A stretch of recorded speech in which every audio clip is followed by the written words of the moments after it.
मैं ਤੁਹਾਡਾ ਵੀਰ ਡਾਕਟਰ ਹਰੀਸ਼ ਮਲਹੋਤਰਾ ਅੱਜ ਫਿਰ ਤੁਹਾਡੇ ਲਈ ਹਫ਼ਤਾਵਾਰੀ ਪ੍ਰੋਗਰਾਮ ਸੋਚ ਦਾ ਸਫ਼ਰ ਲੈ ਕੇ ਹਾਜ਼ਰ ਹਾਂ। ਜਿਸ ਤਰ੍ਹਾਂ ਤੁਹਾਨੂੰ ਪਤਾ ਹੈ ਕਿ ਮੈਂ ਆਪਣੀ ਕਿਤਾਬ ਅਸੀਂ ਝੂਠ ਕਿਉਂ ਬੋਲਦੇ ਹਾਂ ਵਿੱਚੋਂ ਇੱਕ ਲੇਖ ਪੜ੍ਹਦਾ ਅਤੇ ਉਸ ਤੋਂ ਬਾਅਦ ਤੁਹਾਡੇ ਨਾਲ ਟੈਲੀਫੋਨ ਦੇ ਰਾਹੀਂ ਸੰਵਾਦ ਰਚਾਉਣ ਦੀ ਕੋਸ਼ਿਸ਼ ਕਰਦਾ। ਮੈਂ ਆਪਣੇ ਸਾਰੇ ਹੀ ਉਹਨਾਂ ਸਰੋਤਿਆਂ ਦਾ, ਉਹਨਾਂ ਪਾਠਕਾਂ ਦਾ ਅਤੇ ਉਹਨਾਂ ਦਰਸ਼ਕਾਂ ਦਾ ਬਹੁਤ ਜ਼ਿਆਦਾ ਧੰਨਵਾਦੀ ਹਾਂ ਜੋ ਮੈਨੂੰ ਗਾਹੇ ਬਗਾਹੇ ਜਾਂ ਟੈਲੀਫੋਨ ਦੇ ਰਾਹੀਂ ਮੈਨੂੰ ਸੂਚਿਤ ਕਰਦੇ ਹਨ ਕਿ ਉਹ ਪ੍ਰੋਗਰਾਮ ਨੂੰ ਬਹੁਤ ਪਸੰਦ ਕਰਦੇ ਆ। ਅਤੇ ਮੈਂ ਉਹਨਾਂ ਦਾ ਵੀ ਬਹੁਤ ਧੰਨਵਾਦੀ ਹਾਂ ਜਿਹੜੇ ਮੈਨੂੰ ਬਹੁਤ ਸਾਰੇ ਅਣਮੁੱਲੇ ਸੁਝਾਅ ਵੀ ਦਿੰਦੇ ਹਨ ਤਾਂ ਕਿ ਪ੍ਰੋਗਰਾਮ ਨੂੰ ਹੋਰ ਵੀ ਵਧੀਆ ਤੋਂ ਵਧੀਆ ਬਣਾਇਆ ਜਾ ਸਕੇ। ਤੁਸੀਂ ਮੇਰੇ ਨਾਲ ਸੰਵਾਦ ਰਚਾ ਸਕਦੇ ਹਾਂ। ਸਾਡੀ ਟੈਲੀਫੋਨ ਲਾਈਨਸ ਹੁਣ ਤੋਂ ਹੀ ਖੁੱਲ੍ਹੀਆਂ ਹੈਗੀਆਂ। 0121 502 4304 ਬਰਤਾਨੀਆ ਨੰਬਰ ਹੈਗਾ।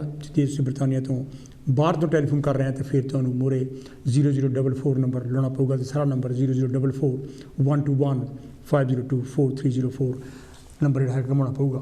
ਮੈਂ ਆਪਣੀ ਕਿਤਾਬ ਅਸੀਂ ਝੂਠ ਕਿਉਂ ਬੋਲਦੇ ਹਾਂ ਵਿੱਚੋਂ ਅੱਜ ਜਿਹੜਾ ਲੇਖ ਹੈਗਾ ਉਹ ਘਰੇਲੂ ਮਾਰਕਟਾਈ ਬਾਰੇ, ਡੋਮੈਸਟਿਕ ਵਾਇਲੈਂਸ ਬਾਰੇ ਯਾਨੀ ਕਿ ਪੜ੍ਹੂੰਗਾ ਅਤੇ ਫਿਰ ਉਸ ਤੋਂ ਬਾਅਦ ਮੈਂ ਤੁਹਾਡੇ ਟੈਲੀਫੋਨ ਕਾਲਸ ਦੀ ਵੇਟ ਕਰੂੰਗਾ। ਇਸ ਲੇਖ ਨੂੰ ਪੜ੍ਹਨ ਦੇ ਲਈ ਮਸੀਂ 3 ਜਾਂ 4 ਮਿੰਟ ਜਿਹੜੇ ਲੱਗਣਗੇ ਅਤੇ ਤੁਸੀਂ ਹੁਣ ਤੋਂ ਹੀ ਟੈਲੀਫੋਨ ਜਿਹੜਾ ਹੈਗਾ ਆਪਣਾ ਕਰ ਸਕਦੇ ਅਤੇ ਆਪਣੀ ਜਿਹੜੀ ਕਾਲ ਹੈਗੀ ਆ ਉਹਨੂੰ ਹੋਲਡ ਕਰਾ ਸਕਦੇ ਆ। ਘਰੇਲੂ ਮਾਰਕਟਾਈ। ਏਸ਼ੀਅਨ ਲੋਕਾਂ ਲਈ ਘਰੇਲੂ ਮਾਰਕਟਾਈ ਦਾ ਮੁੱਦਾ ਕੋਈ ਨਵੀਂ ਗੱਲ ਨਹੀਂ ਹੈ।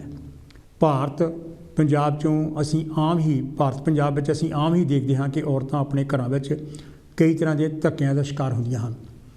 ਇਹਨਾਂ ਧੱਕਿਆਂ ਵਿੱਚ ਸਰੀਰਕ ਮਾਰਕਟਾਈ, ਜਿਨਸੀ ਤਸ਼ੱਦਦ, ਮਾਨਸਿਕ ਤੌਰ 'ਤੇ ਪਰੇਸ਼ਾਨੀਆਂ ਅਤੇ ਪੈਸਿਆਂ ਦੀ ਤੋੜ ਵਾਲਾ ਧੱਕਾ ਵੀ ਸ਼ਾਮਲ ਹੈ।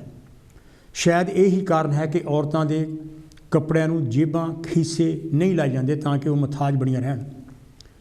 ਪੱਛਮੀ ਤਰਜ਼ ਦੀਆਂ ਪੈਂਟਾਂ ਵਿੱਚ ਭਾਵੇਂ ਜੇਬਾਂ ਹਨ ਪਰ ਦੇਸੀ ਪਹਿਰਾਵਿਆਂ, ਸਲਵਾਰ ਸੂਟ ਵਿੱਚ ਕਿਤੇ ਕਿਤੇ ਹੀ ਖੀਸੇ ਜੇਬ ਦਾ ਰਿਵਾਜ ਹੈ। ਔਰਤ ਦੇ ਬੈਗ ਜਾਂ ਪਰਸ ਵਿੱਚ ਹੀ ਉਹਦੇ ਥੋੜ੍ਹੇ ਬਹੁਤ ਪੈਸੇ, ਚਾਬੀਆਂ ਅਤੇ ਹੋਰ ਜ਼ਰੂਰੀ ਚੀਜ਼ਾਂ ਹੋ ਸਕਦੀਆਂ ਹਨ। ਇਹ ਖੋਹ ਜਾਣ 'ਤੇ ਉਹ ਬਿਲਕੁਲ ਹੀ ਮੁਹਤਾਜ ਹੋ ਕੇ ਰਹਿ ਜਾਂਦੀ ਹੈ। ਕੀ ਇਹ ਕਿਤੇ ਮਰਦ ਪ੍ਰਧਾਨ ਸਮਾਜ ਵਿੱਚ ਆਦਮੀ ਦੀ ਚਾਲ ਤਾਂ ਨਹੀਂ ਹੈ?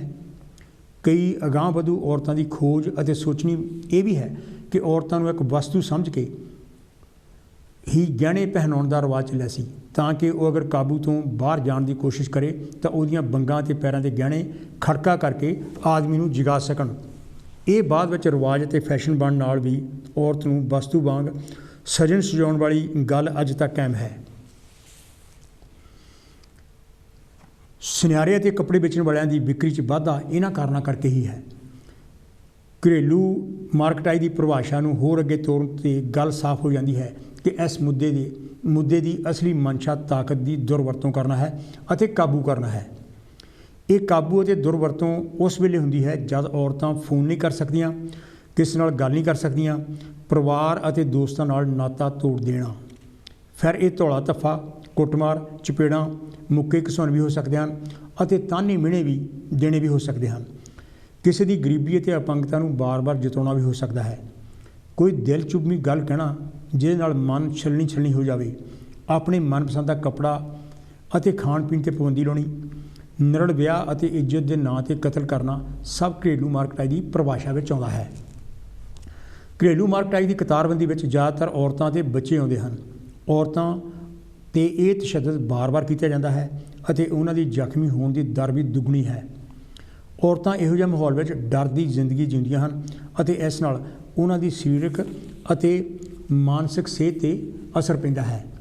ਬੱਚਿਆਂ ਦੀ ਸ਼ਖਸੀਅਤ ਪੂਰੀ ਤਰ੍ਹਾਂ ਪ੍ਰਫੁੱਲਿਤ ਨਹੀਂ ਹੋ ਸਕਦੀ। ਔਰਤਾਂ ਦੀ ਕੁੱਟਮਾਰ ਉਹਦੇ ਘਰ ਵਾਲੇ, ਸੱਸ ਸਹੁਰੇ, ਦਿਓਰਾਂ, ਜੇਠਾਂ ਜਾਂ ਕਿਸੇ ਹੋਰ ਰਿਸ਼ਤੇਦਾਰਾਂ ਵੱਲੋਂ ਵੀ ਹੋ ਸਕਦੀ ਹੈ। ਔਰਤ ਨਾਲ ਬਿਲਕੁਲ ਹੀ ਬੋਲਚਾਲ ਬੰਦ ਕਰਕੇ ਉਹਨੂੰ ਇਕੱਲਿਆਂ ਕਰ ਦੇਣਾ ਵੀ ਇਸੇ ਮਨਸੂਬੇ, ਸਾਜ਼ਿਸ਼ ਅਤੇ ਲਕੀਰ ਵਿੱਚ ਸ਼ਾਮਲ ਹੈ। ਬਰਤਾਨੀਆ ਦੇ ਹੋਮ ਆਫਿਸ ਦੇ 2004 ਸਾਲ ਦੇ ਰਿਕਾਰਡ ਮੁਤਾਬਕ ਘਰੇਲੂ ਮਾਰਕਟਾਈ ਦੇ 16% ਕੇਸਾਂ ਵਿੱਚੋਂ 25% ਕੇਸ ਤਸ਼ੱਦਦ ਨਾਲ ਲਬਰੇਜ਼ ਹੁੰਦੇ ਹਨ ਅਤੇ ਉਹਨਾਂ ਦਾ ਕਹਿਣਾ ਹੈ ਕਿ ਬਰਤਾਨੀਆ ਵਿੱਚ ਹਰ ਮਿੰਟ ਬਾਅਦ ਇੱਕ ਕੇਸ ਪੁਲਿਸ ਕੋਲ ਘਰੇਲੂ ਮਾਰਕਟਾਈ ਦਾ ਆਉਂਦਾ ਹੈ। ਬਹੁਤੇ ਕੇਸ ਤਾਂ ਪੁਲਿਸ ਨੂੰ ਦੱਸੇ ਹੀ ਨਹੀਂ ਜਾਂਦੇ ਅਤੇ ਇਹ ਗੱਲ ਏਸ਼ੀਅਨ ਪਰਿਵਾਰਾਂ 'ਤੇ ਸਗੋਂ ਜ਼ਿਆਦਾ ਢੁੱਕਦੀ ਹੈ। ਇੱਥੇ ਔਰਤ ਨੂੰ ਆਪਣੇ ਮਾਂ-ਬਾਪ, ਭਰਾਵਾਂ ਦੀ ਇੱਜ਼ਤ ਦਾ ਖਿਆਲ ਅਤੇ ਸਮਾਜ ਵਿੱਚ ਬੁਰਾ ਸਮਝੇ ਜਾਣ ਕਰਕੇ ਦੜ ਵੱਟ ਕੇ ਜ਼ੁਲਮ ਸਹਾਰ ਲਏ ਜਾਂਦੇ ਹਨ। ਜਿਹੜੇ ਥੋੜ੍ਹੇ ਬਹੁਤ ਆਦਮੀ ਇਸ ਘਰੇਲੂ ਮਾਰਕਟਾਈ ਦਾ ਸ਼ਿਕਾਰ ਹੁੰਦੇ ਹਨ ਉਹਨਾਂ ਦੀ ਗਿਣਤੀ ਔਰਤਾਂ ਦੇ ਮੁਕਾਬਲੇ ਘੱਟ ਹੁੰਦੀ ਹੈ। ਦੇਖਣ ਸੁਣਨ ਵਿੱਚ ਇਹ ਵੀ ਆਇਆ ਹੈ ਕਿ ਇਹ ਉਹੀ ਆਦਮੀ ਹੁੰਦੇ ਹਨ ਜਿਨ੍ਹਾਂ ਪਹਿਲਿਆਂ ਵਿੱਚ ਔਰਤਾਂ 'ਤੇ ਜ਼ੁਲਮ ਢਾਏ ਹੁੰਦੇ ਹਨ। ਅੰਕੜੇ ਇਹ ਵੀ ਦੱਸਦੇ ਹਨ ਕਿ 45% ਔਰਤਾਂ ਅਤੇ 26% ਮਰਦਾਂ ਆਪਣੀ ਜ਼ਿੰਦਗੀ ਦੇ ਲੰਬੇ ਸਫ਼ਰ ਵਿੱਚ ਘੱਟੋ ਘੱਟ ਇੱਕ ਵਾਰੀ ਆਪਣੇ ਰਿਸ਼ਤਿਆਂ ਦੇ ਸਿਲਸਿਲੇ ਵਿੱਚ ਜ਼ੁਲਮ ਸਹਾਰਿਆ ਹੁੰਦਾ ਹੈ। ਔਸਤਨ ਇੱਕ ਸਾਲ ਵਿੱਚ 13 ਮਿਲੀਅਨ ਕੇਸ ਮਾਰਕਟਾਈ ਦੇ ਬਰਤਾਨੀਆ ਵਿੱਚ ਦਰਜ ਕੀਤੇ ਜਾਂਦੇ ਹਨ, ਜਿਨ੍ਹਾਂ ਵਿੱਚ ਜਾਂ ਤਾਂ ਔਰਤ ਦਾ ਹੋਣ ਵਾਲਾ ਜਾਂ ਪੁਰਾਣੇ ਪਰਿਵਾਰ ਘਰ ਵਾਲਾ ਮਾਰਕਟਾਈ ਕਰਦਾ ਹੈ ਜਾਂ ਮਾਰਕਟਾਈ ਦੀ ਧਮਕੀ ਦਿੰਦਾ ਹੈ। ਇਹ ਵੀ ਪਤਾ ਲੱਗਾ ਹੈ ਕਿ ਇਹ ਤਸ਼ੱਦਦ ਔਰਤਾਂ 'ਤੇ 16 ਸਾਲ ਦੀ ਉਮਰ ਤੋਂ ਹੀ ਸ਼ੁਰੂ ਹੋ ਜਾਂਦਾ ਹੈ, ਜੋ ਬਾਅਦ ਦੀ ਉਮਰ ਤੱਕ ਚੱਲਦਾ ਰਹਿੰਦਾ ਹੈ। 54% ਬਲਾਤਕਾਰ ਦੇ ਕੇਸ ਹੋਣ ਵਾਲੇ ਜਾਂ ਪਹਿਲਾਂ ਰਹਿ ਚੁੱਕੇ ਪਤੀ ਵੱਲੋਂ ਕੀਤੇ ਜਾਂਦੇ ਹਨ। ਇਸੇ ਤਰ੍ਹਾਂ ਹੀ 2 ਔਰਤਾਂ ਹਰ ਹਫ਼ਤੇ ਇਹਨਾਂ ਪਤੀਆਂ ਦੁਆਰਾ ਮਾਰ ਦਿੱਤੀਆਂ ਜਾਂਦੀਆਂ ਹਨ। 30% ਕੇਸਾਂ ਵਿੱਚ ਔਰਤਾਂ ਉੱਪਰ ਉਸ ਵੇਲੇ ਤਸ਼ੱਦਦ ਕੀਤਾ ਜਾਂਦਾ ਹੈ ਜਦ ਉਹਨਾਂ ਨੂੰ ਬੱਚਾ ਬੱਚੀ ਹੋਣ ਵਾਲਾ ਹੁੰਦਾ ਹੈ। ਪੁਲਿਸ ਕੋਲ ਰਿਪੋਰਟ ਕਰਨ ਤੋਂ ਪਹਿਲਾਂ ਇੱਕ ਔਰਤ ਔਸਤਨ 45 ਵਾਰ ਕੁੱਟਮਾਰ ਖਾ ਚੁੱਕੀ ਹੁੰਦੀ ਹੈ। ਏਸ਼ੀਅਨ ਔਰਤਾਂ ਲਈ ਇਹ ਗਿਣਤੀ ਇਸ ਨਾਲੋਂ ਕਾਫੀ ਜ਼ਿਆਦਾ ਹੋਵੇਗੀ। ਅੰਕੜਿਆਂ ਮੁਤਾਬਕ ਇੱਕ ਆਮ ਦਿਨ ਵਿੱਚ 3615 ਔਰਤਾਂ ਅਤੇ 3580 ਬੱਚੇ ਪਨਾਹ ਘਰਾਂ ਵਿੱਚ ਜਾ ਕੇ ਆਪਣਾ ਬਚਾਅ ਕਰਦੇ ਹਨ। ਇਹ ਅੰਕੜੇ ਇੰਗਲੈਂਡ ਦੇ ਸਾਲ 2006 ਦੇ ਹਨ ਅਤੇ ਸਾਲ 2010 ਵਿੱਚ ਇਹਨਾਂ ਵਿੱਚ 12% ਦਾ ਵਾਧਾ ਹੋਇਆ ਸੀ। ਸਾਲ 2012 ਵਿੱਚ ਜਦ ਬਹੁਤੇ ਲੋਕੀ ਕੰਮਾਂ ਤੋਂ ਵਿਹਲੇ ਸਨ ਤਾਂ ਇਸ ਨਾਲ ਮਾਰਕਟਾਈ ਅਤੇ ਮਾਨਸਿਕ ਰੋਗਾਂ ਦੇ ਕੇਸਾਂ ਵਿੱਚ ਹੋਰ ਵੀ ਵਾਧਾ ਹੋਇਆ ਸੀ। ਜਿਹੜਿਆਂ ਲੋਕਾਂ 'ਤੇ ਘਰੇਲੂ ਮਾਰਕਟਾਈ ਦਾ 4 ਵਾਰ ਤਸ਼ੱਦਦ ਹੋਇਆ ਹੁੰਦਾ ਹੈ, ਉਹਨਾਂ ਵਿੱਚੋਂ 89% ਔਰਤਾਂ ਇਸ ਜ਼ੁਲਮ ਨੂੰ ਸਹਾਰਦੀਆਂ ਹਨ। ਇਹਨਾਂ ਅੰਕੜਿਆਂ ਵਿੱਚ ਵਾਧੇ ਦੀ ਦਰ ਦੇਖਦਿਆਂ ਇਹ ਗੱਲ ਸਾਹਮਣੇ ਆਈ ਹੈ ਕਿ ਇੱਕ ਦਿਨ ਵਿੱਚ 11310 ਔਰਤਾਂ ਨੂੰ ਘਰੇਲੂ ਮਾਰਕਟਾਈ ਦੀ ਸ਼ਿਕਾਇਤ ਕੀਤੀ ਸੀ। ਇਹ ਅੰਕੜੇ 2006 ਦੇ ਸਨ, ਜਿਨ੍ਹਾਂ ਵਿੱਚ 2003 ਦੇ ਮੁਕਾਬਲੇ 50% ਵਾਧਾ ਹੋਇਆ ਸੀ। 2012 ਦੇ ਹਾਲਾਤਾਂ ਨੂੰ ਦੇਖਦੇ ਇਸ ਗਿਣਤੀ ਵਿੱਚ ਚੋਖਾ ਵਾਧਾ ਹੋਇਆ ਹੋਵੇਗਾ, ਕਿਉਂਕਿ ਇਹ ਲੇਖ ਜਿਹੜਾ ਸੀ ਇਹ 8 ਸਾਲ ਪਹਿਲਾਂ ਲਿਖਿਆ ਸੀ। ਮਾਨਸਿਕ ਸਿਹਤ ਬਾਰੇ ਗੱਲ ਕਰਦਿਆਂ ਇਹ ਪਤਾ ਲੱਗਦਾ ਹੈ ਕਿ ਜਿਹੜਿਆਂ ਕੇਸਾਂ ਵਿੱਚ ਘਰੇਲੂ ਮਾਰਕਟਾਈ ਅਤੇ ਹੋਰ ਕਈ ਤਰ੍ਹਾਂ ਦਾ ਸ਼ੋਸ਼ਣ ਹੋਇਆ ਹੋਵੇ, ਉਹਨਾਂ ਔਰਤਾਂ ਵਿੱਚ ਉਦਾਸੀ ਅਤੇ ਹੋਰ ਮਾਨਸਿਕ ਰੋਗਾਂ ਵਿੱਚ ਵਾਧਾ ਹੋਇਆ ਹੈ। ਇਹੋ ਜਿਹੀਆਂ ਔਰਤਾਂ ਵਿੱਚ ਆਮ ਔਰਤਾਂ ਨਾਲੋਂ ਮਾਨਸਿਕ ਬਿਮਾਰੀਆਂ ਦੀ ਗਿਣਤੀ 3 ਗੁਣਾ ਜ਼ਿਆਦਾ ਹੁੰਦੀ ਹੈ। ਜਿਨ੍ਹਾਂ 'ਤੇ ਸਰੀਰਕ ਅਤੇ ਜਿਨਸੀ ਤਸ਼ੱਦਦ ਹੋਇਆ ਹੁੰਦਾ ਹੈ। ਮਾਨਸਿਕ ਰੋਗੀਆਂ ਦੇ ਹਸਪਤਾਲਾਂ ਵਿੱਚ 70% ਔਰਤਾਂ ਉਹ ਹੁੰਦੀਆਂ ਜਿਨ੍ਹਾਂ 'ਤੇ ਸਰੀਰਕ ਅਤੇ ਜਿਨਸੀ ਤਸ਼ੱਦਦ ਹੋਇਆ ਹੁੰਦਾ ਹੈ। 35% ਔਰਤਾਂ ਵਿੱਚ ਆਤਮਘਾਤ ਵੀ ਇਸੇ ਕਰਕੇ ਹੁੰਦਾ ਹੈ ਕਿ ਇਹ ਦਰ ਕਾਲੀਆਂ ਅਤੇ ਏਸ਼ੀਅਨ ਔਰਤਾਂ ਵਿੱਚ ਇਹਨਾਂ ਕਰਕੇ 50% ਹੈ। ਜਦ ਕਿਸੇ ਨੂੰ ਮਾਨਸਿਕ ਰੋਗੀ ਕਰਾਰ ਦੇ ਦਿੱਤਾ ਜਾਂਦਾ ਹੈ ਤਾਂ ਉਹਦੀ ਸ਼ਖਸੀਅਤ 'ਤੇ ਇੱਕ ਧੱਬਾ ਲੱਗ ਜਾਂਦਾ ਹੈ। ਸਿਰਫ ਉਹ ਔਰਤ ਹੀ ਇਸ ਕਰਕੇ ਦੁੱਖ ਨਹੀਂ ਸਹਾਰਦੀ, ਸਗੋਂ ਉਹਦੇ ਬੱਚੇ ਵੀ ਇਸ ਸਮਾਜ ਵਿੱਚ ਇਸ ਦੁੱਖ ਦੇ ਭਾਗੀਦਾਰ ਬਣਦੇ ਹਨ। ਦੁਖਿਆਰੀ ਔਰਤ ਅਤੇ ਬੱਚੇ ਮਾਯੂਸ, ਡਰੂ ਅਤੇ ਦੱਬੇ ਹੋਏ ਰਹਿੰਦੇ ਹਨ। ਉਹਨਾਂ ਦਾ ਆਤਮ ਵਿਸ਼ਵਾਸ ਜ਼ਿਆਦਾ ਲੱਗਦਾ ਹੈ ਅਤੇ ਬਹੁਤੇ ਲੋਕੀ ਉਸ ਔਰਤ ਅਤੇ ਉਹਦੇ ਬੱਚਿਆਂ 'ਤੇ ਯਕੀਨ ਨਹੀਂ ਕਰਦੇ। ਇਸ ਸਾਰੇ ਕਸ ਦੀ ਜੜ ਇਸ ਗੱਲ ਵਿੱਚ ਹੈ ਕਿ ਮਰਦ ਪ੍ਰਧਾਨ ਸਮਾਜ ਆਦਮੀ ਦੀ ਹੈਂਕੜ ਨੂੰ ਗੱਜ-ਵੱਜ ਕੇ ਉੱਪਰ ਚੁੱਕਦਾ ਹੈ। ਸਮਾਜਿਕ ਵਰਤਾਰੇ ਆਦਮੀ ਨੂੰ ਘਰ ਦਾ ਮਾਲਕ, ਕਮਾਈ ਕਰਨ ਵਾਲਾ, ਘਰ ਦਾ ਮੋਹਰੀ ਅਤੇ ਸਾਰੇ ਫੈਸਲੇ ਲੈਣ ਵਾਲਾ ਸਮਝਦਾ ਹੈ। ਔਰਤ ਅਤੇ ਮਰਦ ਦੀ ਬਰਾਬਰੀ ਦੀ ਗੱਲ ਧਰਮਾਂ ਪਾਸਿਓਂ ਬਿਲਕੁਲ ਨਹੀਂ ਆਉਂਦੀ ਅਤੇ ਜੇਕਰ ਇੱਕ ਅੱਧੀ ਗੱਲ ਕਿਤੇ ਕੀਤੀ ਵੀ ਗਈ ਹੈ, ਉਹ ਸਿਰਫ ਭਾਸ਼ਾਵਾਂ ਤੱਕ ਜਾਂ ਲਿਖਤਾਂ ਵਿੱਚ ਹੀ ਦਮ ਤੋੜ ਦਿੰਦੀ ਹੈ। ਇਹ ਹੀ ਕਾਰਨ ਹੈ ਕਿ 66% ਤੋਂ ਜ਼ਿਆਦਾ ਆਦਮੀ ਇਸ ਗੱਲ ਨੂੰ ਸਵੀਕਾਰਦੇ ਹਨ ਕਿ ਅਗਰ ਉਹਨਾਂ ਦੀ ਗੱਲ ਘਰ ਵਿੱਚ ਨਾ ਮੰਨੀ ਜਾਵੇ ਤਾਂ ਉਹ ਜ਼ੁਲਮ ਕਰਕੇ ਜਬਰੀ ਗੱਲ ਮਨਾਉਣਗੇ। 22% ਮਰਦ ਔਰਤਾਂ ਨਾਲ ਘਰ ਵਿੱਚ ਜ਼ਬਰਦਸਤੀ ਸੰਭੋਗ ਕਰਨ ਨੂੰ ਜਾਇਜ਼ ਠਹਿਰਾਉਂਦੇ ਹਨ ਅਤੇ 12% ਮਰਦ ਇਸ ਗੱਲ ਨੂੰ ਸਵੀਕਾਰਦੇ ਹਨ ਕਿ ਅਗਰ ਇਸ ਸਿਲਸਿਲੇ ਵਿੱਚ ਗੱਲ ਨਾ ਬਣਦੀ ਹੋਵੇ ਤਾਂ ਉਹ ਮਾਰਕਟਾਈ ਕਰਨਗੇ। ਅਸੀਂ ਵਰਤਾਵ ਘਰੋਂ ਸਿੱਖਦੇ ਹਾਂ ਅਤੇ ਇਸੇ ਕਰਕੇ 20% ਲੜਕੇ ਮਾਰਕਟਾਈ ਨੂੰ ਜਾਇਜ਼ ਕਰਾਰ ਦਿੰਦੇ ਹਨ ਅਤੇ 10% ਲੜਕੀਆਂ ਇਹਦੀ ਹਾਮੀ ਵੀ ਭਰਦੀਆਂ ਹਨ। ਏਸ਼ੀਅਨ ਭਾਈਚਾਰੇ ਵਿੱਚ ਤਾਂ ਇਹ ਗੱਲ ਛੋਟੇ ਹੁੰਦਿਆਂ ਹੀ ਸਿਖਾਈ ਜਾਂਦੀ ਹੈ ਕਿ ਧੀਆਂ ਤਾਂ ਪਰਾਈਆਂ ਹਨ, ਮਾਂ-ਬਾਪ ਦਾ ਘਰ ਉਹਨਾਂ ਦਾ ਨਹੀਂ ਹੈ ਅਤੇ ਡੋਲੀ ਤੋਂ ਬਾਅਦ ਅਰਥੀ ਹੀ ਉਸ ਘਰੋਂ ਆਉਣੀ ਚਾਹੀਦੀ ਹੈ। ਉਹਨੂੰ ਹਰ ਤਰ੍ਹਾਂ ਦਾ ਜ਼ੁਲਮ ਉੱਥੇ ਸਹਾਰਨਾ ਪਵੇਗਾ ਅਤੇ ਇਹ ਹੀ ਉਹਦਾ ਫਰਜ਼ ਹੈ। ਏਸ਼ੀਅਨ ਲੋਕਾਂ ਵਿੱਚ ਇਸੇ ਕਰਕੇ ਇਹ ਗੱਲ ਸਵੀਕਾਰਿਤ ਹੈ ਕਿ ਅਗਰ ਮਰਦ ਦਾ ਪਰਾਈ ਔਰਤ ਨਾਲ ਸੰਬੰਧ ਹੈ ਤਾਂ ਉਹਨੂੰ ਇਹ ਕਹਿ ਕੇ ਆਦਮੀ ਇਸ ਤਰ੍ਹਾਂ ਕਰਦੇ ਹੀ ਹੁੰਦੇ ਆ ਸਵੀਕਾਰ ਕਰ ਲਿਆ ਜਾਂਦਾ ਹੈ। ਜਦ ਔਰਤ ਇਸ ਬਾਰੇ ਸਵਾਲ ਉਠਾਉਂਦੀ ਹੈ ਤਾਂ ਉਹਦੀ ਮਾਰਕਟਾਈ ਸ਼ੁਰੂ ਹੋ ਜਾਂਦੀ ਹੈ। ਅਗਰ ਔਰਤ ਦਾ ਗੈਰ ਮਰਦ ਨਾਲ ਸੰਬੰਧ ਹੋਵੇ ਤਾਂ ਏਸ਼ੀਅਨ ਮਰਦ ਸਮਾਜਿਕ ਅਤੇ ਧਾਰਮਿਕ ਅਦਾਰੇ ਇਹਨੂੰ ਪ੍ਰਵਾਨਗੀ ਨਹੀਂ ਦਿੰਦੇ। ਸੁੰਕਣ ਦਾ ਦਰਦ ਵੀ ਉਹ ਇਕੱਲਿਆਂ ਹੀ ਸਹਾਰਦੀ ਹੈ। ਘਰ ਵਿੱਚ ਜ਼ੁਲਮ ਸਹਾਰੀ ਔਰਤ ਦਾ ਏਸ਼ੀਅਨ ਭਾਈਚਾਰੇ ਵਿੱਚੋਂ ਕੋਈ ਨਹੀਂ ਹੱਥ ਫੜਦਾ ਅਤੇ ਦੋਸ਼ ਵੀ ਉਸ ਕੁੱਟਮਾਰ ਖਾ ਰਹੀ ਔਰਤ ਨੂੰ ਹੀ ਦਿੱਤਾ ਜਾਂਦਾ ਹੈ ਕਿ ਇਹਨੂੰ ਆਦਮੀ ਕਾਬੂ ਨਹੀਂ ਕਰਨਾ ਆਉਂਦਾ। ਉਹਨੂੰ ਕੋਈ ਸਹਾਰਾ ਨਾ ਦੱਸਦਾ ਹੋਣ 'ਤੇ ਕਿ ਉਹਦੇ ਬੱਚਿਆਂ ਦਾ ਕੀ ਬਣੇਗਾ, ਉਹਦੀ ਅਤੇ ਉਹਦੇ ਮਾਂ-ਬਾਪ ਦੀ ਇੱਜ਼ਤ ਖਰਾਬ ਹੋਵੇਗੀ, ਉਹ ਦੁੱਖਾਂ ਮਾਰੀ ਘੋਰ ਉਦਾਸੀ ਵਿੱਚ ਚਲੀ ਜਾਂਦੀ ਹੈ। ਇਹੋ ਜਿਹੀਆਂ ਸਤਾਈਆਂ ਔਰਤਾਂ ਫਿਰ ਬਾਬਿਆਂ ਸਾਧਾਂ ਦੇ ਚੁੰਗਲ ਵਿੱਚ ਸਹਾਰਾ ਭਾਲਦੀਆਂ ਫਸ ਜਾਂਦੀਆਂ ਹਨ। ਇਹ ਗੱਲ ਵੀ ਸਪਸ਼ਟ ਹੋ ਚੁੱਕੀ ਹੈ ਕਿ ਹਰ ਕਿਸਮ ਦੀਆਂ ਔਰਤਾਂ ਇਸ ਸੰਤਾਪ ਵਿੱਚੋਂ ਲੰਘਦੀਆਂ ਹਨ, ਚਾਹੇ ਉਹ ਗੋਰੀਆਂ, ਕਾਲੀਆਂ ਜਾਂ ਏਸ਼ੀਅਨ ਹੋਣ ਅਤੇ ਉਹਨਾਂ ਦਾ ਕਿਸੇ ਵੀ ਅਕੀਦੇ ਵਿੱਚ ਯਕੀਨ ਹੋਵੇ। ਕੰਮਾਂ-ਕਾਰਾਂ, ਪੜ੍ਹੇ ਲਿਖੇ ਜਾਂ ਅਨਪੜ੍ਹ ਹੋਣਾ ਵੀ ਇੱਥੇ ਵਾਰਾ ਨਹੀਂ ਖਾਂਦਾ। ਘਰੇਲੂ ਮਾਰਕਟਾਈ ਹਰ ਤਸ਼ੱਦਦ ਵੱਡੀਆਂ ਵੱਡੀਆਂ ਨੌਕਰੀਆਂ ਵਾਲੀਆਂ ਵੀ ਸਹਾਰਦੀਆਂ ਹਨ ਅਤੇ ਉਹ ਵੀ ਜੋ ਕੋਈ ਕੰਮ ਨਹੀਂ ਕਰਦੀਆਂ। ਬਰਤਾਨੀਆ ਜਾਂ ਹੋਰ ਬਾਹਰਲੇ ਮੁਲਕਾਂ ਵਿੱਚ ਉਹਨਾਂ ਮੁਲਕਾਂ ਦੀ ਭਾਸ਼ਾ ਅਤੇ ਪ੍ਰਬੰਧ ਨੂੰ ਜਾਣਨਾ ਹੋਰ ਵੀ ਅੜਿੱਕਾ ਬਣਦਾ ਹੈ ਅਤੇ ਉਹ ਆਪਣੀ ਹੋਣੀ ਸਮਝ ਕੇ ਚੁੱਪ-ਚਾਪ ਦਿਨ ਕੱਟੀ ਕਰੀ ਜਾਂਦੀਆਂ ਹਨ ਕਿ ਸ਼ਾਇਦ ਕਦੇ ਭਲੇ ਦਿਨ ਵੀ ਆਉਣਗੇ। ਭਲੇ ਦਿਨ ਆਉਣ ਵਾਲੀ ਆਸ ਪੰਜਾਬ ਭਾਰਤ ਵਿੱਚ ਵੀ ਬਣੀ ਰਹਿੰਦੀ ਹੈ। ਸਭ ਤੋਂ ਮਾੜੀ ਗੱਲ ਇਹ ਹੈ ਕਿ ਏਸ਼ੀਅਨ ਸਮਾਜ ਵਿੱਚ ਮੁਕਾਬਲਤਨ ਆਦਮੀਆਂ ਦੇ ਔਰਤਾਂ ਨੂੰ ਵਿੱਦਿਆ ਨਹੀਂ ਦਿੱਤੀ ਜਾਂਦੀ, ਜਦੋਂ ਕਿ ਸੱਚਾਈ ਇਹ ਹੈ ਕਿ ਸਾਡੀ ਸ਼ਖਸੀਅਤ ਨੂੰ ਬਣਾਉਣ ਵਿੱਚ ਸਭ ਤੋਂ ਜ਼ਿਆਦਾ ਹਿੱਸਾ ਖਾਸ ਕਰਕੇ ਛੋਟੀ ਉਮਰ ਵਿੱਚ ਮਾਂ ਦਾ ਹੀ ਹੁੰਦਾ ਹੈ। ਮਾਂ ਹੀ ਸਾਡੀ ਪਹਿਲੀ ਅਧਿਆਪਕਾ ਅਤੇ ਗੁਰੂ ਹੁੰਦੀ ਹੈ। ਜੇਕਰ ਗੁਰੂ ਅਤੇ ਅਧਿਆਪਕਾ ਹੀ ਸੰਤੁਲਿਤ ਸ਼ਖਸੀਅਤ ਵਾਲੀ ਨਹੀਂ ਤਾਂ ਉਹ ਕਿਹੋ ਜਿਹੀ ਸਿੱਖਿਆ ਦੇ ਸਕਦੀ ਹੈ। ਇਸੇ ਕਰਕੇ ਦੁਨੀਆ ਦੇ ਉਹਨਾਂ ਸਮਾਜਾਂ ਨੇ ਤਰੱਕੀ ਜ਼ਿਆਦਾ ਕੀਤੀ ਹੈ ਜਿਨ੍ਹਾਂ ਵਿੱਚ ਔਰਤਾਂ ਜ਼ਿਆਦਾ ਸਿੱਖਿਅਤ ਹਨ। ਸ਼ਾਇਦ ਇਸੇ ਕਰਕੇ ਕਿਹਾ ਜਾਂਦਾ ਹੈ ਕਿ ਅਗਰ ਔਰਤ ਵਿੱਦਿਆ ਹਾਸਲ ਕਰਦੀ ਹੈ ਤਾਂ ਉਹ ਸਾਰੀ ਕੁੱਲ ਪਰਿਵਾਰ, ਭਾਈਚਾਰੇ, ਸਮਾਜ ਅਤੇ ਮੁਲਕ ਨੂੰ ਤਰੱਕੀ ਦੀ ਰਾਹ 'ਤੇ ਲੈ ਕੇ ਜਾਂਦੀ ਹੈ, ਜਦੋਂ ਕਿ ਮਰਦ ਦੀ ਵਿੱਦਿਆ ਸਿਰਫ ਉਹਦੇ ਇਕੱਲੇ ਤੱਕ ਹੀ ਸੀਮਿਤ ਰਹਿੰਦੀ ਹੈ। ਘਰ ਵਿੱਚ ਮਾਰਕਟਾਈ ਨਾਲ ਬੱਚਿਆਂ ਦੇ ਪਾਲਣ ਪੋਸ਼ਣ 'ਤੇ ਅਸਰ ਪੈਂਦਾ ਹੈ ਅਤੇ ਅੰਕੜਿਆਂ ਮੁਤਾਬਕ ਹਰ ਸਾਲ 7,50,000 ਬੱਚੇ ਬਰਤਾਨੀਆ ਵਿੱਚ ਇਸ ਤੋਂ ਪ੍ਰਭਾਵਿਤ ਹੁੰਦੇ ਹਨ। ਇਹ ਹਾਲ ਵਿਕਸਿਤ ਮੁਲਕ ਦਾ ਹੈ ਜਿੱਥੇ ਔਰਤਾਂ ਸਰਕਾਰੀ ਕਾਨੂੰਨ ਅਤੇ ਪ੍ਰਬੰਧ ਦੀਆਂ ਤਾਂ ਵਾਕਫ ਹੀ ਹਨ, ਸਗੋਂ ਪੜ੍ਹੀਆਂ ਲਿਖੀਆਂ ਵੀ ਹਨ ਅਤੇ ਉਹਨਾਂ ਦੀ ਹਿਫਾਜ਼ਤ ਲਈ ਪੁਲਿਸ, ਪੜ੍ਹਾਈ ਅਤੇ ਸੋਸ਼ਲ ਸਰਵਿਸ ਵਰਗੇ ਅਦਾਰੇ ਵੀ ਹਨ। ਭਾਰਤ ਵਰਗੇ ਅਣਵਿਕਸਿਤ ਅਤੇ ਜਗੀਰੂ ਕਦਰਾਂ ਕੀਮਤਾਂ ਨਾਲ ਭਰੇ ਪਕੁੰਨੇ ਮੁਲਕ ਵਿੱਚ ਜਿੱਥੇ ਦੇ ਧਰਮ ਵੀ ਔਰਤ ਨੂੰ ਸਤਿਕਾਰ ਨਹੀਂ ਦਿੰਦੇ, ਕੀ ਤਵੱਕੁ ਕੀਤੀ ਜਾ ਸਕਦੀ ਹੈ। ਔਰਤਾਂ ਦੀ ਹਾਲਤ ਦਾ ਅੰਦਾਜ਼ਾ ਸਹਿਜੇ ਹੀ ਲਾਇਆ ਜਾ ਸਕਦਾ ਹੈ।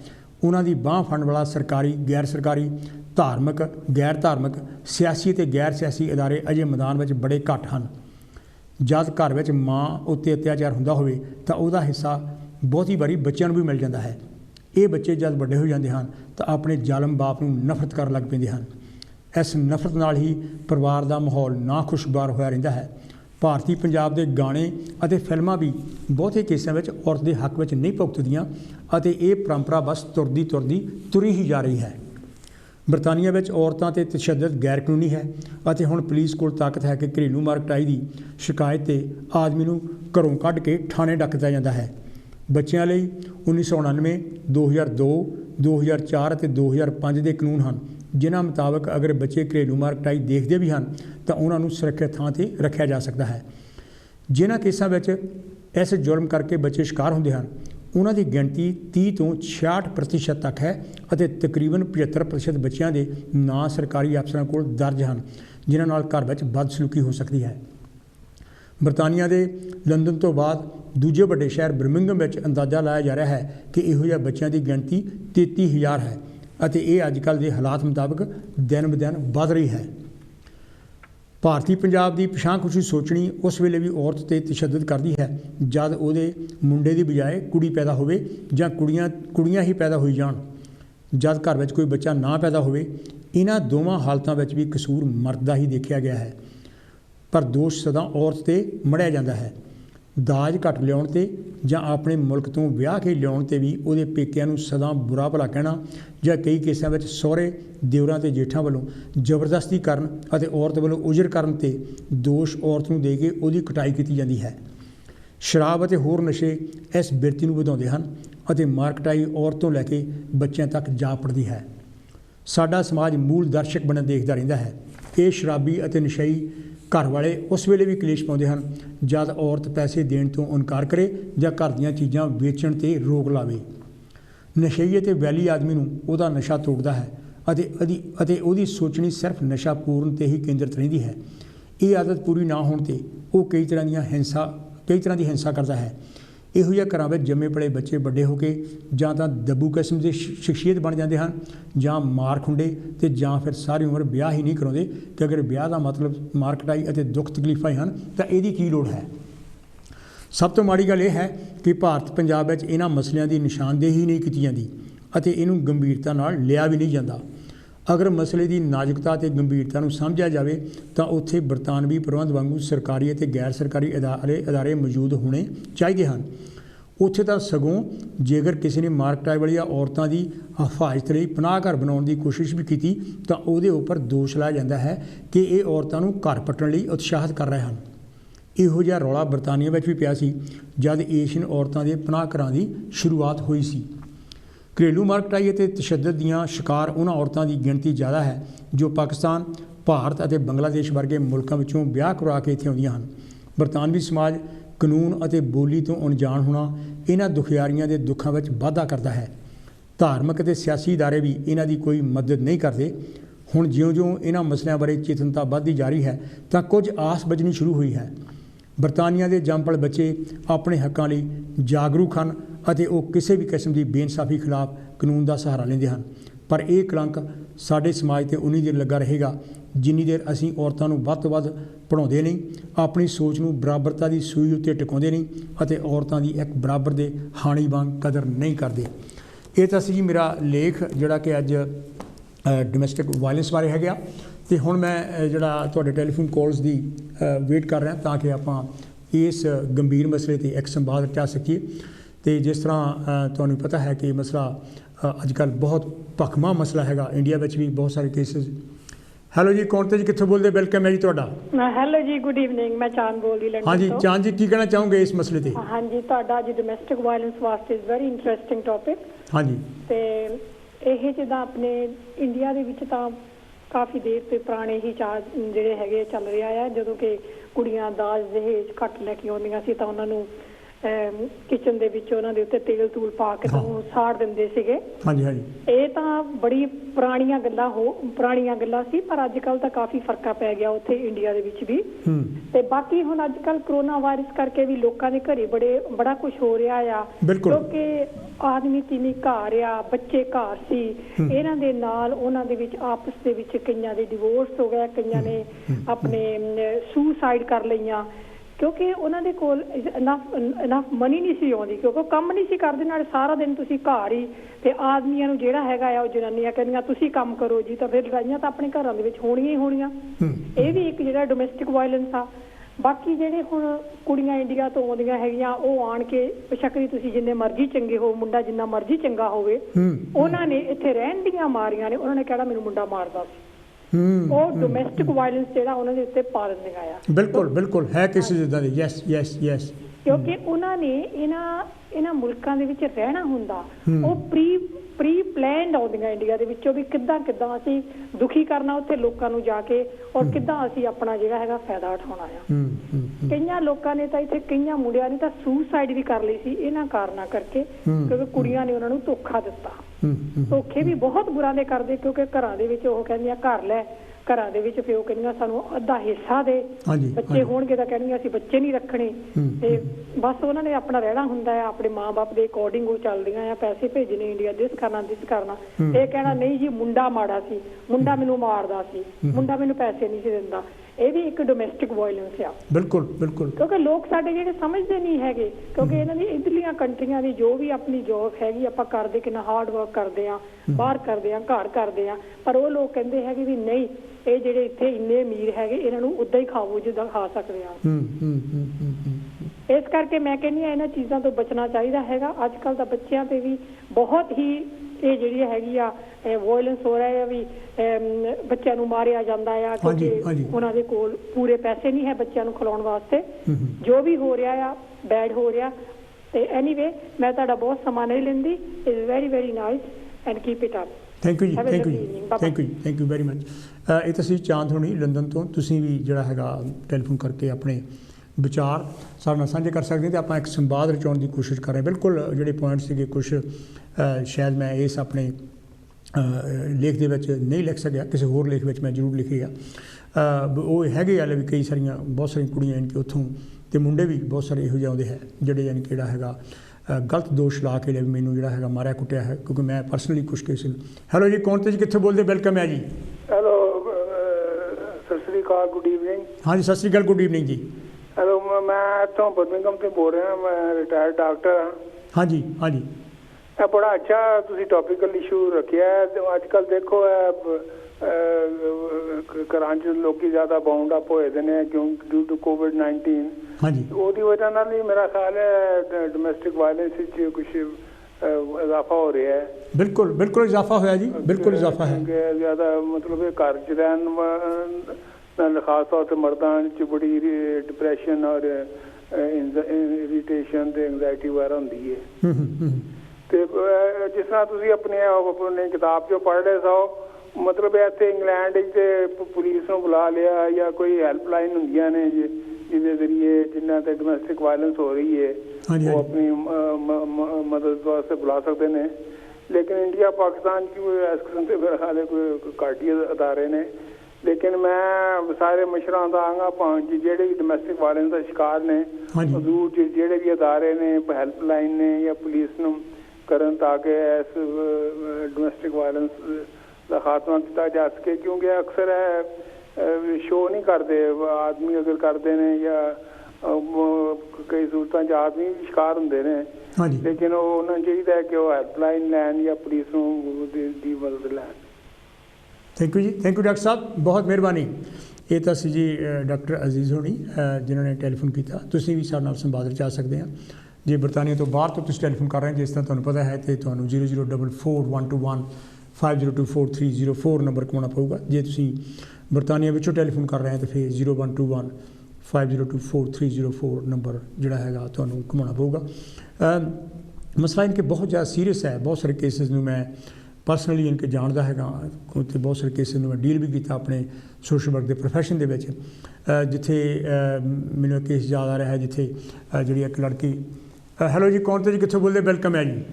ਹੈਲੋ, ਸਤਿ ਸ਼੍ਰੀ ਅਕਾਲ ਜੀ। ਸਤਿ ਸ਼੍ਰੀ ਅਕਾਲ ਜੀ। ਮਲਹੋਤਰਾ ਜੀ। ਹਾਂਜੀ, ਗੁਰਦੇਵ ਜੀ। ਹਾਂਜੀ, ਜੈ ਗੁਰਦੇਵ। ਹਾਂਜੀ, ਕੀ ਕਹਿਣਾ ਚਾਹੋਗੇ? ਭਾਜੀ ਮੈਂ ਤੁਹਾਡਾ ਪਹਿਲੀ ਵਾਰੀ ਪ੍ਰੋਗਰਾਮ ਸੁਣ ਰਿਹਾ। ਅੱਛਾ ਜੀ, ਥੈਂਕ ਯੂ ਜੀ। ਮੈਂ ਪਹਿਲੀ ਵਾਰੀ ਸੁਣਿਆ ਔਰ ਬਹੁਤ ਹੀ ਸੰਜੀਦਾ ਮਸਲਾ ਤੁਸੀਂ ਲੈ ਕੇ ਆਏ ਹੋ, ਔਰ ਇਹ ਬਹੁਤ ਸੰਜੀਦਾ ਟੌਪਿਕ ਹੈ ਜਿਹਦੇ ਬਾਰੇ ਗੱਲ ਕਰਨੀ ਮੈਂ ਕਹਾਂਗਾ ਵੀ ਬਹੁਤ ਜ਼ਰੂਰੀ ਹੈ। ਕਿਉਂਕਿ ਅਸੀਂ ਡੋਮੈਸਟਿਕ ਵਾਇਲੈਂਸ ਜਿਹੜੀ ਹੈਗੀ ਹੈ ਨਾ, ਇਹ ਜਿੱਥੇ ਆਪਾਂ ਇੰਡੀਆ ਦੀ ਗੱਲ ਕਰਦੇ ਹਾਂ ਜਾਂ ਇੱਥੇ ਦੀ ਗੱਲ ਕਰਦੇ ਹਾਂ, ਅਸੀਂ ਲੋਕਾਂ ਨੇ ਬਹੁਤ ਜ਼ਿਆਦਾ ਨਾ ਆਪਣੇ ਆਪ ਨੂੰ ਇੱਥੇ ਲਿਆ ਕੇ ਖੜਾ ਕਰ ਲਿਆ ਵੀ ਮਰਦ ਪ੍ਰਧਾਨ। ਮੈਂ ਸੌਰੀ ਟੂ ਸੇ, ਮੈਂ ਵੀ ਇੱਕ ਉਸੇ ਕੈਟਾਗਰੀ ਚੋਂ ਆਉਣਾ।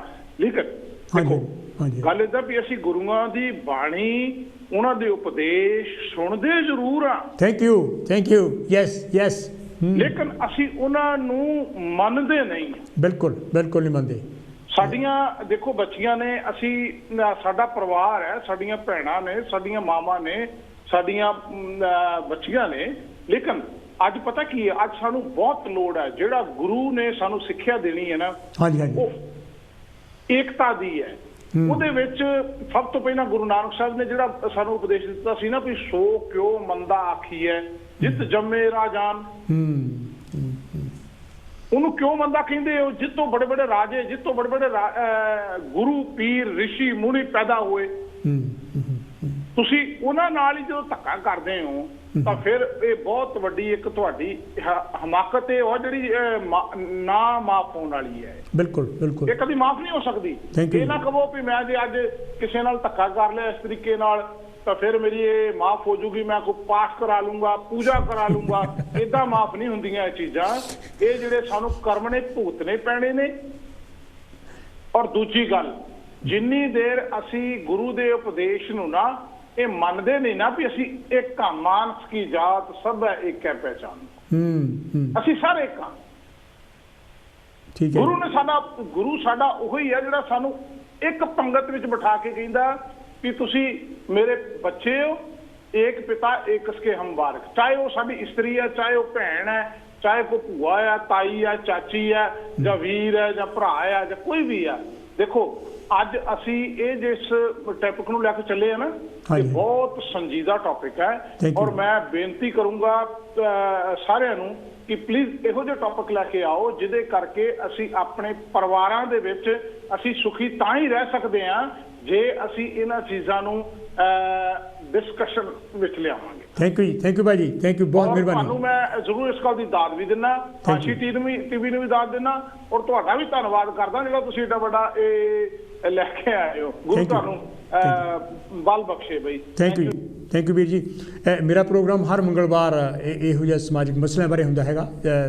ਮੈਨੂੰ ਇਸ ਚੀਜ਼ ਦੀ ਖੁਸ਼ੀ ਲੱਗ ਤੁਸੀਂ ਅੱਜ ਪਹਿਲੀ ਵਾਰ ਪ੍ਰੋਗਰਾਮ ਸੁਣਿਆ ਹੈਗਾ, ਪਰ ਹਰ ਮੰਗਲਵਾਰ ਮੈਂ ਆਪਣੀ ਕਿਤਾਬਾਂ ਜਿਹੜੀਆਂ ਲਿਖੀਆਂ 20 ਕਿਤਾਬਾਂ ਲਿਖ ਚੁੱਕਾ ਹੈਗਾ ਅਤੇ ਇਹ ਮੇਰੀ ਦੂਜੀ ਕਿਤਾਬ ਹੈ ਜਿਹਦੇ ਵਿੱਚੋਂ ਮੈਂ ਲੇਖ ਪੜ੍ਹਿਆ ਅਤੇ ਆਪਣੀ ਕਿਤਾਬਾਂ ਵਿੱਚੋਂ ਮੈਂ ਹਰ ਹਫ਼ਤੇ ਇੱਕ ਲੇਖ ਪੜ੍ਹਦਾ ਅਤੇ ਫਿਰ ਉਹਦੇ 'ਤੇ ਡਿਸਕਸ਼ਨ ਜਿਹੜੀ ਸੰਵਾਦ ਰਚਾਉਣ ਦੀ ਕੋਸ਼ਿਸ਼ ਕਰਦਾ ਅਤੇ ਤੁਹਾਡੇ ਵਰਗੇ ਵੀਰਾਂ ਦਾ ਜਿਹੜਾ ਹੈਗਾ ਮੈਨੂੰ ਬਹੁਤ ਜ਼ਿਆਦਾ ਸਹਿਯੋਗ ਦੀ ਜ਼ਰੂਰਤ ਹੈਗੀ ਆ ਵੀ ਤਾਂ ਕਿ ਤੁਸੀਂ ਫਿਊਚਰ ਦੇ ਵਿੱਚ ਵੀ ਹੋਪਫੁਲੀ ਇਹੋ ਜਿਹਾ ਮੇਰੇ ਪ੍ਰੋਗਰਾਮ ਯਾਨੀ ਕਿ ਜ਼ਰੂਰ ਦੇਖੋਗੇ ਅਤੇ ਆਪਣਾ ਹਿੱਸਾ ਜ਼ਰੂਰ ਪਾਉਂਦੇ ਰਹੋਗੇ। ਇੱਕ ਵਾਰੀ ਫਿਰ ਥੈਂਕ ਯੂ ਤੁਹਾਡਾ। ਜਿਸ ਤਰ੍ਹਾਂ ਮੈਂ ਅਸੀਂ ਗੱਲ ਕੀਤੀ ਕਿ ਬਹੁਤ ਸਾਰੀਆਂ ਲੜਕੀਆਂ ਵੀ ਯਾਨੀ ਕਿ ਜਿਸ ਤਰ੍ਹਾਂ ਚਾਂਦ ਹੋਣਾ ਨੂੰ ਵੀ ਕਿਹਾ ਸੀ ਪ੍ਰੀ ਪਲੈਨਡ ਪਹਿਲਾਂ ਹੀ ਉੱਥੋਂ ਬਣ ਕੇ ਆਉਂਦੀਆਂ ਹੈਗੀਆਂ। ਤੇ ਹੈਲੋ ਜੀ, ਕੌਣ ਤੇ ਜੀ, ਕਿੱਥੋਂ ਬੋਲਦੇ? ਵੈਲਕਮ ਜੀ। ਹੈਲੋ ਜੀ, ਨਮਸਕਾਰ ਡਾਕਟਰ ਸਾਹਿਬ, ਜੈ ਭੀਮ ਤੇ ਜੈ ਗੁਰਦੇਵ ਜੀ। ਹਾਂਜੀ ਜੈ ਭੀਮ ਜੀ। ਹਾਂਜੀ ਨਮਸਕਾਰ ਜੀ, ਕੀ ਕਹਿਣਾ ਚਾਹੋਗੇ? ਮੈਂ ਅੱਜ ਦਾ ਮੁੱਦਾ ਤੁਹਾਡਾ ਜੀ, ਇਹ ਹਮੇਸ਼ਾ ਮੁੱਦੇ ਤੁਹਾਡੇ ਅੱਛੇ ਹੁੰਦੇ ਵੈਸੇ। Thank you. ਵੈਸੇ ਤਾਂ ਜਿਹੜਾ ਸਾਡਾ ਔਰਤ ਦਾ ਵਿਵਹਾਰ ਹੈ ਨਾ, ਖਾਸ ਕਰ ਭਾਰਤ ਦੀ ਹਿਸਟਰੀ ਦੇ ਵਿੱਚ, ਹਾਂਜੀ ਕਿਉਂਕਿ ਭਾਰਤ ਦੀ ਹਿਸਟਰੀ ਦੇ ਵਿੱਚ ਔਰਤ ਦੇ देखो जी, औरत ने जन्म दिया मर्द को, मर्द ने औरत को शरे बाजार किया। बिल्कुल बिल्कुल बिल्कुल बिल्कुल। क्योंकि कदे भी भारत की जिहड़ी हिस्टरी आ ਉਹਦੇ ਵਿੱਚ ਔਰਤ ਦੀ ਕਦੀ ਵੀ ਉਹਨੂੰ ਬਰਾਬਰਤਾ ਦਾ ਹੱਕ ਨਹੀਂ ਦਿੱਤਾ। ਜਿੰਨੇ ਵੀ ਤੁਸੀਂ ਦੇਖ ਲਓ ਧਰਮ ਗ੍ਰੰਥ ਸਾਰੇ ਇਸੇ ਤਰੀਕੇ ਇਸੇ ਚੀਜ਼ ਨਾਲ ਭਰੇ ਹੋਏ ਆ ਕਿ ਔਰਤ ਨੂੰ ਸਿਰਫ ਦੁਰਕਾਰਿਆ ਹੀ ਆ, ਉਹਨੂੰ ਪਚਕਾਰਿਆ ਨਹੀਂ ਹੈ ਕਿਸੇ ਨੇ। ਬਿਲਕੁਲ ਬਿਲकुल ਬਿਲकुल। ਇਸ ਕਰਕੇ ਰਿਸ਼ੀਆਂ ਮੁਨੀਆਂ ਨੇ ਵੀ ਨਹੀਂ ਔਰਤ ਨੂੰ ਬਰਾਬਰ ਦਾ ਦਰਜਾ ਦਿੱਤਾ। ਬਿਲकुल ਬਿਲकुल। ਆਪਣੇ ਧਰਮ ਗ੍ਰੰਥਾਂ ਵਿੱਚ ਲਿਖਿਆ ਆ, ਢੋਲ ਗਵਾਰ ਸ਼ੂਦਰ ਨਾਰੀ ਸਭ ਤਾੜਨ ਕੀ ਅਧਿਕਾਰੀ। ਤੇ ਜਿੰਨਾ ਨਾਰੀ ਨੂੰ ਤੇ ਢੋਲ ਨੂੰ ਤੇ ਸ਼ੂਦਰ ਨੂੰ ਗਵਾਰਾਂ ਨੂੰ ਤੁਸੀਂ ਕੁੱਟੋ ਉਨਾ ਹੀ ਥੋੜਾ ਆ। ਜਦੋਂ ਇਦਾਂ ਦੇ ਸਾਡੇ ਧਾਰਮਿਕ ਗ੍ਰੰਥਾਂ ਦੇ ਵਿੱਚ ਲਿਖਿਆ ਹੋਵੇ ਤਾਂ ਫਿਰ ਜਿਹੜੀ ਸਾਡੀ ਆਉਣ ਵਾਲੀ ਨਸਲ ਆ ਜਾਂ ਆਉਣ ਵਾਲੇ ਸਾਡੇ ਯੰਗਸਟਰ ਆ ਉਹ ਕੀ ਸਿੱਖਿਆ ਲੈਣਗੇ? ਤੇ ਇਸ ਕਰਕੇ ਔਰਤ ਦਾ ਜਿਹੜਾ ਦਰਜਾ ਆ ਉਹ ਭਾਰਤ ਦੇ ਸੰਵਿਧਾਨ ਦੇ ਵਿੱਚ ਇਕੁਅਲ ਬਰਾਬਰਤਾ ਦੇ ਦਿੱਤਾ ਕਿ ਤਾਂਹੀਓ ਕਰਕੇ ਔਰਤ ਅੱਜ ਇਸ ਵੇਲੇ ਪ੍ਰਾਈਮ ਮਿਨਿਸਟਰ, ਟੀਚਰ, ਬੜੀਆਂ ਅਹੁਦਿਆਂ ਤੇ ਪਹੁੰਚੀ ਆ। ਲੇਕਿਨ ਅੱਜ ਦਾ ਜਿਹੜੀ ਸਰਕਾਰ ਆ ਸਾਡੀ ਉਹ ਫਿਰ ਉਹੀ ਗੱਲ ਲਾਗੂ ਕਰ ਰਹੀ ਹੈ ਕਿ ਔਰਤ ਦੇ ਨਾਲ ਥੈਂ ਥੈਂ ਤੇ ਬਲਾਤਕਾਰ ਹੋ ਰਹੇ ਆ। 10 ਸਾਲ ਦੀਆਂ ਬੱਚੀਆਂ ਨਾਲ, 6 ਸਾਲ ਦੀਆਂ ਬੱਚੀਆਂ ਨਾਲ, 9 ਸਾਲ ਦੀਆਂ ਬੱਚੀਆਂ ਦੇ ਨਾਲ। ਇੱਕ ਪਾਸੇ ਤਾਂ ਅਸੀਂ ਔਰਤ ਦਾ ਸਤਿਕਾਰ ਕਰਦੇ ਆ, ਔਰਤ ਬੇਟੀ ਪੜ੍ਹਾਓ ਤੇ ਬੇਟੀ ਨੂੰ ਜਨੋਂ ਬਚਾਓ, ਤੇ ਦੂਜੇ ਪਾਸੇ ਅਸੀਂ ਕੋਈ ਗੌਰਮੈਂਟ ਉਹਨਾਂ ਚੀਜ਼ਾਂ ਵੱਲ ਧਿਆਨ ਨਹੀਂ ਦੇ ਰਹੀ। ਪਰ ਇਸ ਕੰਟਰੀ ਦੇ ਵਿੱਚ ਵੀ ਇੱਥੇ ਹਾਲਾਂਕਿ ਔਰਤ ਦੀ ਇੰਨੀ ਇੱਜ਼ਤ ਆ ਕਿ ਤੁਸੀਂ ਮਤਲਬ ਕਿਤੇ ਵੀ ਜਾ ਸਕਦੀ ਹੈ, ਲੇਕਿਨ ਭਾਰਤ ਦੇ ਵਿੱਚ ਇੰਡੀਆ ਔਰਤ ਦੀ ਕਿਸੇ ਵੀ ਮਹਿਕਮੇ ਚਲੇ ਜਾਵੇ, ਪੁਲਿਸ ਦੇ ਵਿੱਚ ਕੋਈ ਸੁਣਵਾਈ ਨਹੀਂ। अब पिछले हफ्ते एक मैं खबर थोड़ी जी सुनी आ, वो एक औरत सी, उन्होंने बच्चा बच्ची नहीं हुंदा सी उस परिवार दे विच, उन्होंने औरत नूं एक खरीद के लियांदा सी अज तो 10-15 साल पहला। जदों औरत दे बच्चे हो गए तो उन्होंने कहंदे तू छोटी जात दी, असीं तैनूं घर नहीं रखना। ਉਹਦੇ ਬੱਚਾ ਹੋ ਗਿਆ ਤੇ 2 ਬੱਚੀਆਂ ਹੋਈਆਂ ਤੇ ਉਹਨੂੰ ਘਰੋਂ ਬਾਹਰ ਕੱਢ ਦਿੱਤਾ। ਤੇ ਇਹ ਜਦੋਂ ਜਿਸ ਸਮਾਜ ਦੇ ਵਿੱਚ ਔਰਤ ਦੀ ਆਹ ਹਾਲਤ ਹੋਵੇ, ਸਤਿਕਾਰ ਨਾ ਹੁੰਦਾ ਹੋਵੇ, ਤਾਂ ਉੱਥੇ ਤੁਸੀਂ ਕੀ ਕਰ ਸਕਦੇ ਆ? ਇਸ ਕਰਕੇ ਸਾਡੇ ਸਮਾਜ ਨੂੰ ਬਦਲਣਾ ਪੈਣਾ। ਥੈਂਕ ਯੂ ਮਾਨ ਸਾਹਿਬ। ਤੁਹਾਡੇ ਨਾਲ ਤੁਹਾਡਾ ਪ੍ਰੋਗਰਾਮ ਬਹੁਤ ਅੱਛਾ ਹੁੰਦਾ ਤੇ ਪ੍ਰੋਗਰਾਮ ਇਦਾਂ ਦੇ ਲੈ ਕੇ ਆਉਂਦੇ ਰਿਹਾ ਕਰੋ। ਜੈ ਭੀਮ ਜੀ, ਜੈ ਭਾਰਤ, ਨਮਸਕਾਰ। ਥੈਂਕ ਯੂ ਮਾਨ ਸਾਹਿਬ, ਬਹੁਤ ਮਿਹਰਬਾਨੀ। ਇਹ ਤਾਂ ਸੀ ਜੀ ਪ੍ਰੇਮ ਮਾਨ ਹੁਣੀ ਲੰਡਨ ਤੋਂ। ਤੁਸੀਂ ਵੀ ਸ਼ਮੂਲੀਅਤ ਕਰ ਸਕਦੇ ਆ, ਸੰਵਾਦ ਰਚਾ ਸਕਦੇ ਹੈਗੇ। ਟੈਲੀਫੋਨ ਨੰਬਰ ਜਿਹੜਾ ਹੈਗਾ 0121 ਜਿਹੜਾ ਕਿ ਸਕਰੀਨ 'ਤੇ ਵੀ ਆ ਰਿਹਾ ਹੈਗਾ 50243004। ਅਤੇ ਜਿਸ ਤਰ੍ਹਾਂ ਮੈਂ ਗੱਲ ਸੀ ਕਰ ਰਿਹਾ ਲੈ ਵੀ ਕੁਛ ਜਾਣੀ ਕਿ ਜਿਹੜੇ ਲੋਕ ਹੈਗੇ ਆ ਉਹ ਆਪਣਾ ਸੈਲਫਿਸ਼ ਮੋਟਿਵ ਦੇ ਲਈ, ਅਤੇ ਉਸ ਲੜਕੀ ਨੇ ਜਿਹਦੀ ਮੈਂ ਅਸੀਂ ਗੱਲ ਕਰ ਰਿਹਾ ਉਹ ਮੈਂ ਕੇਸ ਨੂੰ ਜਾਣਦਾ ਹੈਗਾ, ਉਹਨੇ ਆਪਣੇ ਸੱਸ ਸਹੁਰੇ 'ਤੇ ਵੀ ਇਹ ਦੋਸ਼ ਲਾਇਆ ਸੀ ਵੀ ਇਹ ਮੈਨੂੰ ਇਹਨਾਂ ਨੇ ਕੁੱਟਿਆ ਮਾਰਿਆ ਹੈਗਾ, ਅਤੇ ਉਹਨੇ ਆਪਣੇ ਆਪ ਹੀ ਆਪਣੀਆਂ ਬਾਹਾਂ 'ਤੇ ਸਲਾਖਾਂ ਵਗੈਰਾ ਲਾ ਲਈਆਂ ਅਤੇ ਪੁਲਿਸ ਨੂੰ ਬਾਅਦ ਵਿੱਚ ਸੱਦ ਲਿਆ। ਅਤੇ ਪਰ ਅਖੀਰ ਵਿੱਚ ਜਿਹੜਾ ਸੀਗਾ ਪੁਲਿਸ ਨੇ ਇਨਵੈਸਟੀਗੇਸ਼ਨ ਕਰਨ ਤੋਂ ਬਾਅਦ ਜਿਹੜਾ ਸੀਗਾ ਉਹਨਾਂ ਨੂੰ ਪਤਾ ਲੱਗ ਗਿਆ ਵੀ ਨਹੀਂ ਸਭ ਕੁਛ ਆਪਣੇ ਆਪ ਕੀਤਾ ਹੈਗਾ। ਤੇ ਹੈਲੋ ਜੀ, ਕੌਣ ਤੇ ਜੀ, ਕਿੱਥੋਂ ਬੋਲ ਰਹੇ? ਵੈਲਕਮ ਜੀ। ਹੈਲੋ ਜੀ ਡਾਕਟਰ ਸਾਹਿਬ, ਮੈਂ ਫਕੀਰਤਾਨ ਚੌਹਾਨ ਬੋਲ ਰਿਹਾ। ਚੌਹਾਨ ਸਾਹਿਬ ਅੱਜ ਦੇ ਮਸਲੇ ਬਾਰੇ, ਡੋਮੈਸਟਿਕ ਵਾਇਲੈਂਸ ਬਾਰੇ ਕੀ ਕਹਿਣਾ ਚਾਹੋਗੇ? ਦੇਖੋ, ਇਹ ਜਿਹੜੀ ਘਰੇਲੂ ਹਿੰਸਾ ਹੁੰਦੀ ਆ ਔਰਤ ਤੇ, ਇਹਦਾ ਇੱਕ ਬਹੁਤ ਪਿਛੋਕੜ ਆ। ਕਿਉਂਕਿ ਆਪਾਂ ਭਾਰਤ ਦੇ ਵਿੱਚ ਵੀ ਦੇਖਦੇ ਹਾਂ, ਔਰ ਇੱਥੇ ਆਪਾਂ ਭਾਰਤ ਆ ਕੇ ਆਪਾਂ ਆਪਣੀ ਸੋਚ ਨਹੀਂ ਬਦਲੀ ਹੈ। ਯੈਸ, ਕਿਉਂਕਿ ਉਹ ਦੇਖੋ, ਪਹਿਲਾਂ ਤਾਂ ਬੜੀ ਗੱਲ ਆ ਵੀ ਜਿਹੜੇ ਸਾਡੇ ਧਾਰਮਿਕ ਗ੍ਰੰਥ ਆ, ਉਹ ਲੋਕ ਉਹਨਾਂ ਨੂੰ ਪੜ੍ਹਦੇ ਔਰ ਮੰਨਦੇ ਆ, ਉਹ ਤੇ ਕਿੰਤੂ ਨਹੀਂ ਕਰਦੇ। ਹਾਂਜੀ ਹਾਂਜੀ, ਤੁਸੀਂ ਦੇਖੋ ਉਹਨਾਂ ਦੇ ਵਿੱਚ ਹੀ ਲਿਖਿਆ ਵੀ ਜਿਹੜੇ ਉਹ ਦੇਵੀ ਦੇਵਤੇ ਉਹ ਕਈ ਕਾਮਕ ਸੀ। ਉਹ ਜਾਨੀ ਦੇਖਿਆ ਵੀ ਉਹ ਔਰਤ ਚੰਗੀ ਹੈ ਤਾਂ ਉਹ ਮਤਲਬ ਉਹਨਾਂ ਨਾਲ ਬਲਾਤਕਾਰ ਵੀ ਕਰਦੇ ਰਹੇ। ਯੈਸ ਤਾਂ ਉਹ ਰੋਕਿਆ ਨਹੀਂ। ਇਸੇ ਤਰ੍ਹਾਂ ਹੁਣ ਦੇਖ ਲਓ ਵੀ ਆਪਣੇ ਕ੍ਰਿਸ਼ਨ ਦੀ ਵੀ ਗੱਲ ਹੈਗੀ ਹੈ। ਉਹ ਲੋਕ ਉਹਨੂੰ ਭਗਵਾਨ ਕਹਿੰਦੇ ਵੀ ਉਹਦੀ ਸ਼ਾਦੀ ਤਾਂ ਰੁਕਮਣੀ ਨਾਲ ਹੋਈ ਸੀ। ਹਾਂਜੀ, ਪਰ ਉਹ ਰਾਧਾ ਨੂੰ ਰੱਖਿਆ ਔਰ ਹੋਰ ਬਹੁਤ ਗੋਪੀਆਂ ਰੱਖੀਆਂ। ਖੈਰ ਆਪਾਂ ਧਰਮਾਂ ਬਾਰੇ ਆਪਾਂ ਨੂੰ ਪਤਾ ਹੈਗਾ ਨਹੀਂ, ਤਾਂ ਪਰ ਫਿਰ ਵੀ ਬੜੀ ਗੱਲ ਹੈ, ਲੋਕਾਂ ਦੇ ਮਨਾਂ ਚੋਂ ਨਹੀਂ ਜਾਂਦਾ। ਹਾਂਜੀ, ਕਿਉਂਕਿ ਜੇ ਪਹਿਲਾਂ ਤਾਂ ਵੱਡੀ ਗੱਲ ਹੈ ਵੀ ਔਰਤ ਨੂੰ ਵੀ ਬਗਾਵਤ ਕਰਨੀ ਚਾਹੀਦੀ ਹੈ। ਕਿਉਂਕਿ ਜੇ ਔਰਤ ਬਗਾਵਤ ਕਰੇ ਫਿਰ ਇਹ ਹੋ ਸਕਦਾ। ਪਰ ਇਹ ਜਿਹੜਾ ਭਾਰਤ ਦੇ ਵਿੱਚ ਥੋੜਾ ਬਹੁਤਾ ਫਰਕ ਪਿਆ, ਉਹ ਕਿਉਂਕਿ ਜਿਹੜੇ ਬ੍ਰਿਟਿਸ਼ ਸੀਗੇ ਇੱਥੇ ਔਰਤਾਂ ਨੂੰ ਕੁਝ ਹੱਕ ਸੀਗੇ। ਉਹ ਫਿਰ ਭਾਰਤ ਦੇ ਵਿੱਚ ਵੀ ਜਿਹੜੀ ਫਿਰ ਔਰਤਾਂ ਦੇ ਪੜ੍ਹਨ ਵੀ ਲੱਗੀਆਂ, ਕਿਉਂਕਿ ਪਹਿਲਾਂ ਤਾਂ ਪੜ੍ਹਨੇ ਨਹੀਂ ਦਿੰਦੇ, ਸਤੀ ਕਰ ਦਿੰਦੇ ਸੀਗੇ। ਸਤੀ ਦੀ ਰਸਮ ਵੀ ਤਾਂ ਉੱਥੇ ਸੀ। ਚਲੋ ਸਤੀ ਵੀ ਅੰਗਰੇਜ਼ਾਂ ਨੇ ਕਾਨੂੰਨ ਬਣਾਇਆ, ਇਹਨਾਂ ਨੇ ਬੰਦ ਕਰਾਈ ਹੈ। 4 ਦਸੰਬਰ 1829 ਨੂੰ ਲਾਰਡ ਵਿਲੀਅਮ ਬੈਂਟਿਕ ਨੇ ਜਾਨੀ ਕਾਨੂੰਨ ਬਣਾਇਆ। ਬਿਲਕੁਲ। ਔਰ ਉਹਦਾ ਵੀ ਬਹੁਤ ਵਿਰੋਧਤਾ ਹੋਈ ਵੀ ਕਿਉਂ ਬਣਾਇਆ। ਫਿਰ ਦੇਖੋ ਵੀ ਜਾਨੀ ਜੇ ਹੁਣ ਬਾਅਦ ਦੇ ਵਿੱਚ ਦੇਖੋ ਵੀ ਇਸ ਤਰ੍ਹਾਂ ਹੈਗੀ ਆ ਵੀ ਜੇ ਲੜਕੀ ਪੜ੍ਹਨਾ ਚਾਹੁੰਦੀ ਆ, ਉਹਨੂੰ ਕਿਹਾ ਜਾਂਦਾ ਵੀ ਤੂੰ ਨਾ ਪੜ੍ਹ, ਤੇਰਾ ਵਿਆਹ ਕਰਨਾ। ਬਿਲਕੁਲ ਪਹਿਲਾਂ ਇਹੀ ਸੋਚਦੇ ਆ ਵੀ ਤੂੰ ਮਤਲਬ ਤੇਰਾ ਕੰਮ ਹੋ ਰਿਹਾ। ਤਾਂ ਵੱਡੀ ਤਾਂ ਗੱਲ ਇਹ ਹੈਗੀ ਆ ਵੀ ਦੇਖੋ, ਜਿਸ ਤਰ੍ਹਾਂ ਪਹਿਲਾਂ ਵੀ ਗੱਲ ਕੀਤੀ ਆ ਵੀ ਪੰਜਾਬ ਦੇ ਵਿੱਚ ਔਰਤਾਂ ਨੂੰ ਖਰੀਦਦੇ ਵੀ ਸੀ। ਉਹ ਸ਼ਾਦੀ ਨਹੀਂ ਸੀ ਹੁੰਦੀ ਤਾਂ ਕਹਿਣਾ ਵੀ ਚਲੋ ਇਹਨੂੰ ਖਰੀਦ ਕੇ ਲਿਆਉਂਦੇ ਆ। ਔਰਤ ਦਾ ਥੋੜਾ ਕਸੂਰ ਸੀ। ਮੁੱਲ ਦੀਆਂ ਲੈ ਕੇ ਆਉਂਦੇ ਰਹੇ ਤੀਵੀਆਂ। ਮੈਂ ਆਪਣੇ ਮੇਰੇ ਪਿੰਡ ਵਿੱਚ ਲਿਆਂਦੀਆਂ, ਮੈਨੂੰ ਪਤਾ ਹੈ। ਉਹ ਦੇਖੋ ਨਾਵਲ ਵੀ ਕਈ ਲਿਖੇ ਇਸ ਇਸ਼ੂ ਤੇ। ਬਿਲਕੁਲ ਫਿਰ ਉਹ ਦੇਖੋ ਵੀ ਉਹਨੂੰ ਫਿਰ ਮਿਹਣੇ ਹੀ ਮਾਰਦੇ ਰਹਿੰਦੇ ਵੀ ਤੂੰ ਮੁੱਲ ਦੀ ਤੀਵੀਂ ਹੈ। ਇਦਾਂ ਹੀ ਦੇਖੋ, ਇਹ ਜਿਹੜੀ ਵਾਇਲੈਂਸ ਇੱਥੇ ਵੀ ਹੋ ਰਹੀ ਹੈ, ਜਦ ਤੱਕ ਜਾਨੀ ਮਾਨਸਿਕ ਪਰਿਵਰਤਨ ਨਹੀਂ ਆਉਂਦਾ, ਜਾਨੀ ਔਰਤ ਨੂੰ ਜਾਨੀ ਬਰਾਬਰ ਸਮਝਣਾ ਚਾਹੀਦਾ। ਹਾਂਜੀ ਔਰ ਬਰਾਬਰਤਾ ਜਦ ਤੱਕ ਨਹੀਂ ਆਉਂਦੀ ਉਦ ਤੱਕ ਇਹ ਜਿਹੜੀ ਹਿੰਸਾ ਹੈ ਜਾਰੀ ਰਹਿਣੀ ਹੈ। ਬਾਕੀ ਠੀਕ ਹੈ, ਜਿਹੜੀ ਇੱਥੇ ਤਾਂ ਕਾਨੂੰਨ ਬਹੁਤ ਚੰਗਾ ਹੈ। ਪਰ ਉਹਦੀ ਦੁਰਵਰਤੋਂ ਵੀ ਹੁੰਦੀ ਹੈ। ਪਰ ਆਪਣੇ ਜਾਨੀ ਭਾਰਤ ਦੇ ਵਿੱਚ ਬਹੁਤ ਬੁਰਾ ਹਾਲ ਹੈ। ਉੱਥੇ ਤਾਂ ਜੀ ਆਪਣੇ ਜਿਹੜਾ ਹੈਗਾ ਚੌਹਾਨ ਸਾਹਿਬ, ਉਹ ਤਾਂ ਔਰਤਾਂ ਕਹਿੰਦੀਆਂ ਲੈ ਵੀ ਜਦੋਂ ਅਸੀਂ ਕਿਤੇ ਕੇਸ ਇਹੋ ਜਿਹਾ ਕੋਈ ਬਲਾਤਕਾਰ ਦਾ ਜਾਂ ਡੋਮੈਸਟਿਕ ਵਾਇਲੈਂਸ ਲੈ ਕੇ ਜਾਂਦੇ ਹਾਂ, ਸਾਡੇ ਨਾਲ ਤਾਂ ਉੱਥੇ ਫਿਰ ਇੱਕ ਵਾਰੀ ਨਹੀਂ ਕਈ ਵਾਰੀ ਬਲਾਤਕਾਰ ਹੁੰਦਾ, ਕਿਉਂਕਿ ਸਵਾਲ ਹੀ ਉਹੋ ਜਿਹਾ ਪੁੱਛਦੇ ਆ। ਦੇਖੋ, ਜਿਹੜਾ ਸਰਕਾਰ ਹੈ, ਸਰਕਾਰ ਬਲਾਤਕਾਰੀਆਂ ਦੇ ਨਾਲ ਖੜੀ ਹੈ। ਬਿਲਕੁਲ ਔਰ ਜੇ ਕੋਈ ਇਨਕੁਆਇਰੀ ਨਹੀਂ ਹੁੰਦੀ, ਪੁਲਿਸ ਨਹੀਂ ਕੁਝ ਕਰਦੀ, ਇਸ ਕਰਕੇ ਜਾਨੀ ਮਤਲਬ ਜਿਹੜੀ ਔਰਤ ਨੂੰ ਜਾਨੀ ਜਦ ਤੱਕ ਉਹਨੂੰ ਆਪ ਵੀ ਸੰਘਰਸ਼ ਕਰਨਾ ਪੈਣਾ।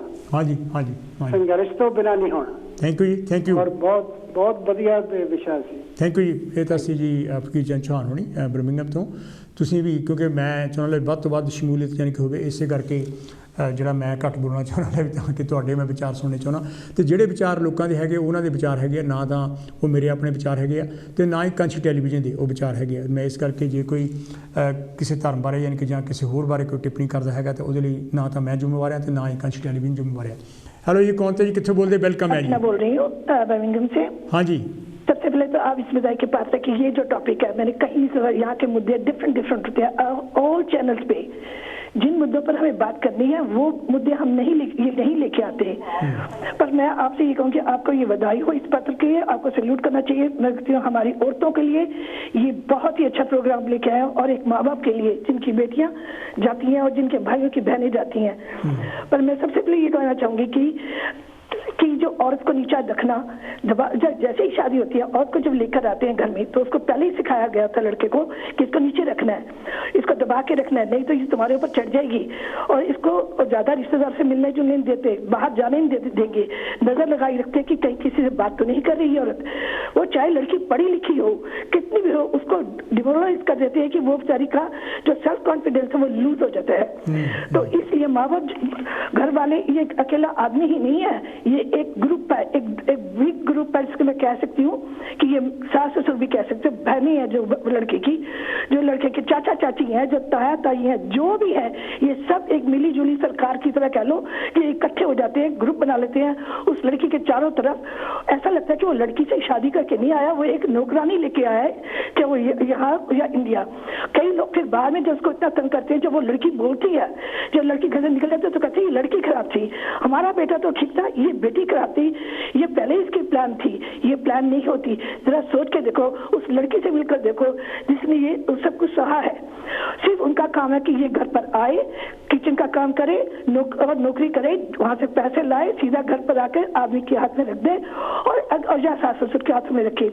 और यदि वो कोई क्वेश्चन करती है, कोई भी क्वेश्चन करती है कि मुझे पैसे चाहिए या कुछ चाहिए, क्यों चाहिए, उसके सामने क्वेश्चन डाल देते हैं कि वो सोचते हैं कि ये तो हम स्लेव लाए हैं, पैसा कमाने वाली मशीन लाए हैं और हमारे बच्चों को लुक आफ्टर करने के लिए आई है, मेरे माँ बाप की सेवा करेगी ये।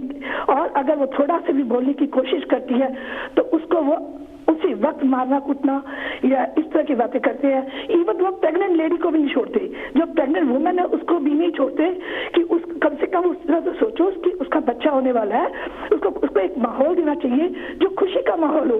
नहीं, वो भी नहीं देते, वो यही सोचते। और उसको ये भी कहा जाता है कि अगर तूने किसी को बताया तो हम तुम्हें छोड़ देंगे। और वो चाहे सहमी डरी, इसलिए वो कुछ नहीं बोलती, वो सोचती है कि मैं अगर बोलूंगी तो ये मुझे छोड़ देंगे, और वो किसी को नहीं कुछ कहती। इवन कई केस ऐसे हुए हैं कि आदमी ने औरत को जहर तक पिला दिया, एसिड पिला दिया। जो लड़की वहां गई हॉस्पिटल में, तो जब उन्होंने पूछा कि क्या हुआ, तो उसने साफ कह दिया मैं गलती से मेरे से पिया गया, मैं समझी कुछ और था। उसने अपने हस्बैंड को बचा दिया। कहने का मतलब इतना जुल्म है एक औरत के ऊपर। और जब अगर औरत बोलती है तो कहा जाता है ये तो पहले प्री प्लान होकर आई थी, इसे तो छोड़ना ही था, इसे तो ये हमारे ऊपर वो डाल रही है प्रश्न। नहीं, वो औरत अपने सब कुछ छोड़ के भाग जाती। कौन सी लड़की ये चाहिए कि शादी के बाद मैं अपने पति को ये क्या की जा, सासुर को ये क्या क्या साल और 2 साल के बाद या 1.5 साल बाद कि ये लोगों ने मुझे कि मैं इन्हें छोड़ना दूं, ये खराब और झूठ बोल के जाए। नहीं, जिसने ये जो बात मैं बिल्कुल भी इसके ऊपर, हाँ कुछ केसेस हो सकते हैं, very few cases but not all. लोग इंडिया से लड़की इसलिए लेके आती हैं कि उससे सारे काम करवाए जाए। हमारे देश की लड़कियां जो है एशियन कंट्री हैं, उनको एयरपोर्ट पर एक रूल्स रेगुलेशन की बुक देनी चाहिए या कोई इंटरप्रेटर वहां होना चाहिए। Before they enter the country उनको मालूम होना चाहिए कि यहाँ क्या रूल्स है। अगर तुम्हारे साथ कोई ऐसी जाति करता है, तुम्हें अपने आप को कैसे बचाना है। ये जो हमारी हेल्पलाइंस है, उनसे NHS है, सर्विस है, 24 आवर हेल्पलाइन है, पुलिस को फोन कर सकती हैं, सोशल सर्विस को कर सकती हैं। ये उनको पहले एंटर द कंट्री के आने से पहले ही बताना चाहिए, क्योंकि जब वो घर में आ जाती हैं तो उसके बाद ये लोग वहां तक पहुंचने नहीं देते कि वो लड़की अपने आप को अपना बचा सके। जो आदमी है वो एंगर करता है, वो अगर औरत ने एंगर किया तो उसका गलत बोल देगा या उसको तंग करेगा, तो इसलिए लड़की चुप है। और आज का कोरोना का टाइम आ गया, जबकि आदमी का पैसा नहीं है, उसको गैम्बलिंग भी करनी है, उसको शराब भी पीनी है, तो वो अपनी औरत के गहने तक बेचने के लिए उसको मजबूर करता है और घर में लड़ाई होती है। इसका सारा इफेक्ट जो पड़ता है बच्चों के ऊपर पड़ता है। जो मासूम बच्चे वो देखते हैं कि ये क्या हो रहा है। पर मैं इतना ज्यादा टाइम नहीं लेना चाहती, इसमें थोड़े में ज्यादा मैंने बोल दिया, पर इसके लिए मैं ये जरूर कहूंगी पेरेंट्स से, प्रिपेयर योर डॉटर को सेल्फ डिफेंस के लिए। उन्हें पढ़ाई के साथ साथ जूडो कराटे जरूर सिखाएं सेल्फ डिफेंस के लिए। टीच और इसके साथ अपने बेटों को जरूर सिखाएं कि जो औरत आ रही है तुम्हारे साथ, तो तुम्हारी माँ की तरह, तुम्हारी बहन की तरह। अगर तुमने उस औरत को तंग किया और अगर तुम्हारी बहन को कोई तंग करे तो सोच के देखो। और या देखो तुम्हारे बाप ने मेरे साथ क्या क्या जुल्म किए हैं, बेटे तुम ये बातें मत करना, तुम ये सब चीजें मत करना, ये उसको सिखाना चाहिए। अदरवाइज ये एक सिलसिला चलता ही रहेगा, चलता ही रहेगा। थिंक कर इस कंट्री में कितना है, अगर लड़की के साथ कुछ हो जाए उसको सिंगल पेरेंट अलाउंस दिए जाते हैं, बच्चों के लिए घर दिया जाता है। Women in this country are very lucky, मैं कह सकती हूँ कि उनको इतनी सुरक्षा दी गई है जो कि हमारी कंट्री में नहीं है। हमारी कंट्री में अगर लड़की बोलती तब भी मारते हैं, दहेज कम लेकर आई तो जला देते हैं। और ये जो संतों बाबों के वो चक्कर में पड़ जाती है बेचारी, और फिर उन्हीं के चक्कर में पैसे लुटाती है कि किसी तरह मेरा आदमी मेरे को प्यार करने लगे या घर की सिचुएशन जो है वो ठीक हो जाए। इसके लिए बहुत कुछ करती है। और ये भी कहा जाता है, अगर किसी सास से पूछो तुम्हारा बेटी कैसे, मेरी बेटी तो बहुत खुश है, मेरा जवाई हर बात मानता है मेरी बेटी की, और आपकी बहू अरे वो तो बहुत खराब है, मेरे बेटे को नीचे लगा रखा, पाँव की जूती बना रखा है। यानी कितना वो है, हर लड़की को बहू को अपनी बेटी समझो, उसको इतना सिखाओ, ट्राई करो कि वो तुम्हारी बेटी है, और उसको लड़के को ये सिखाओ ये जो लेकर आ रहा है इसकी रिस्पेक्ट कर।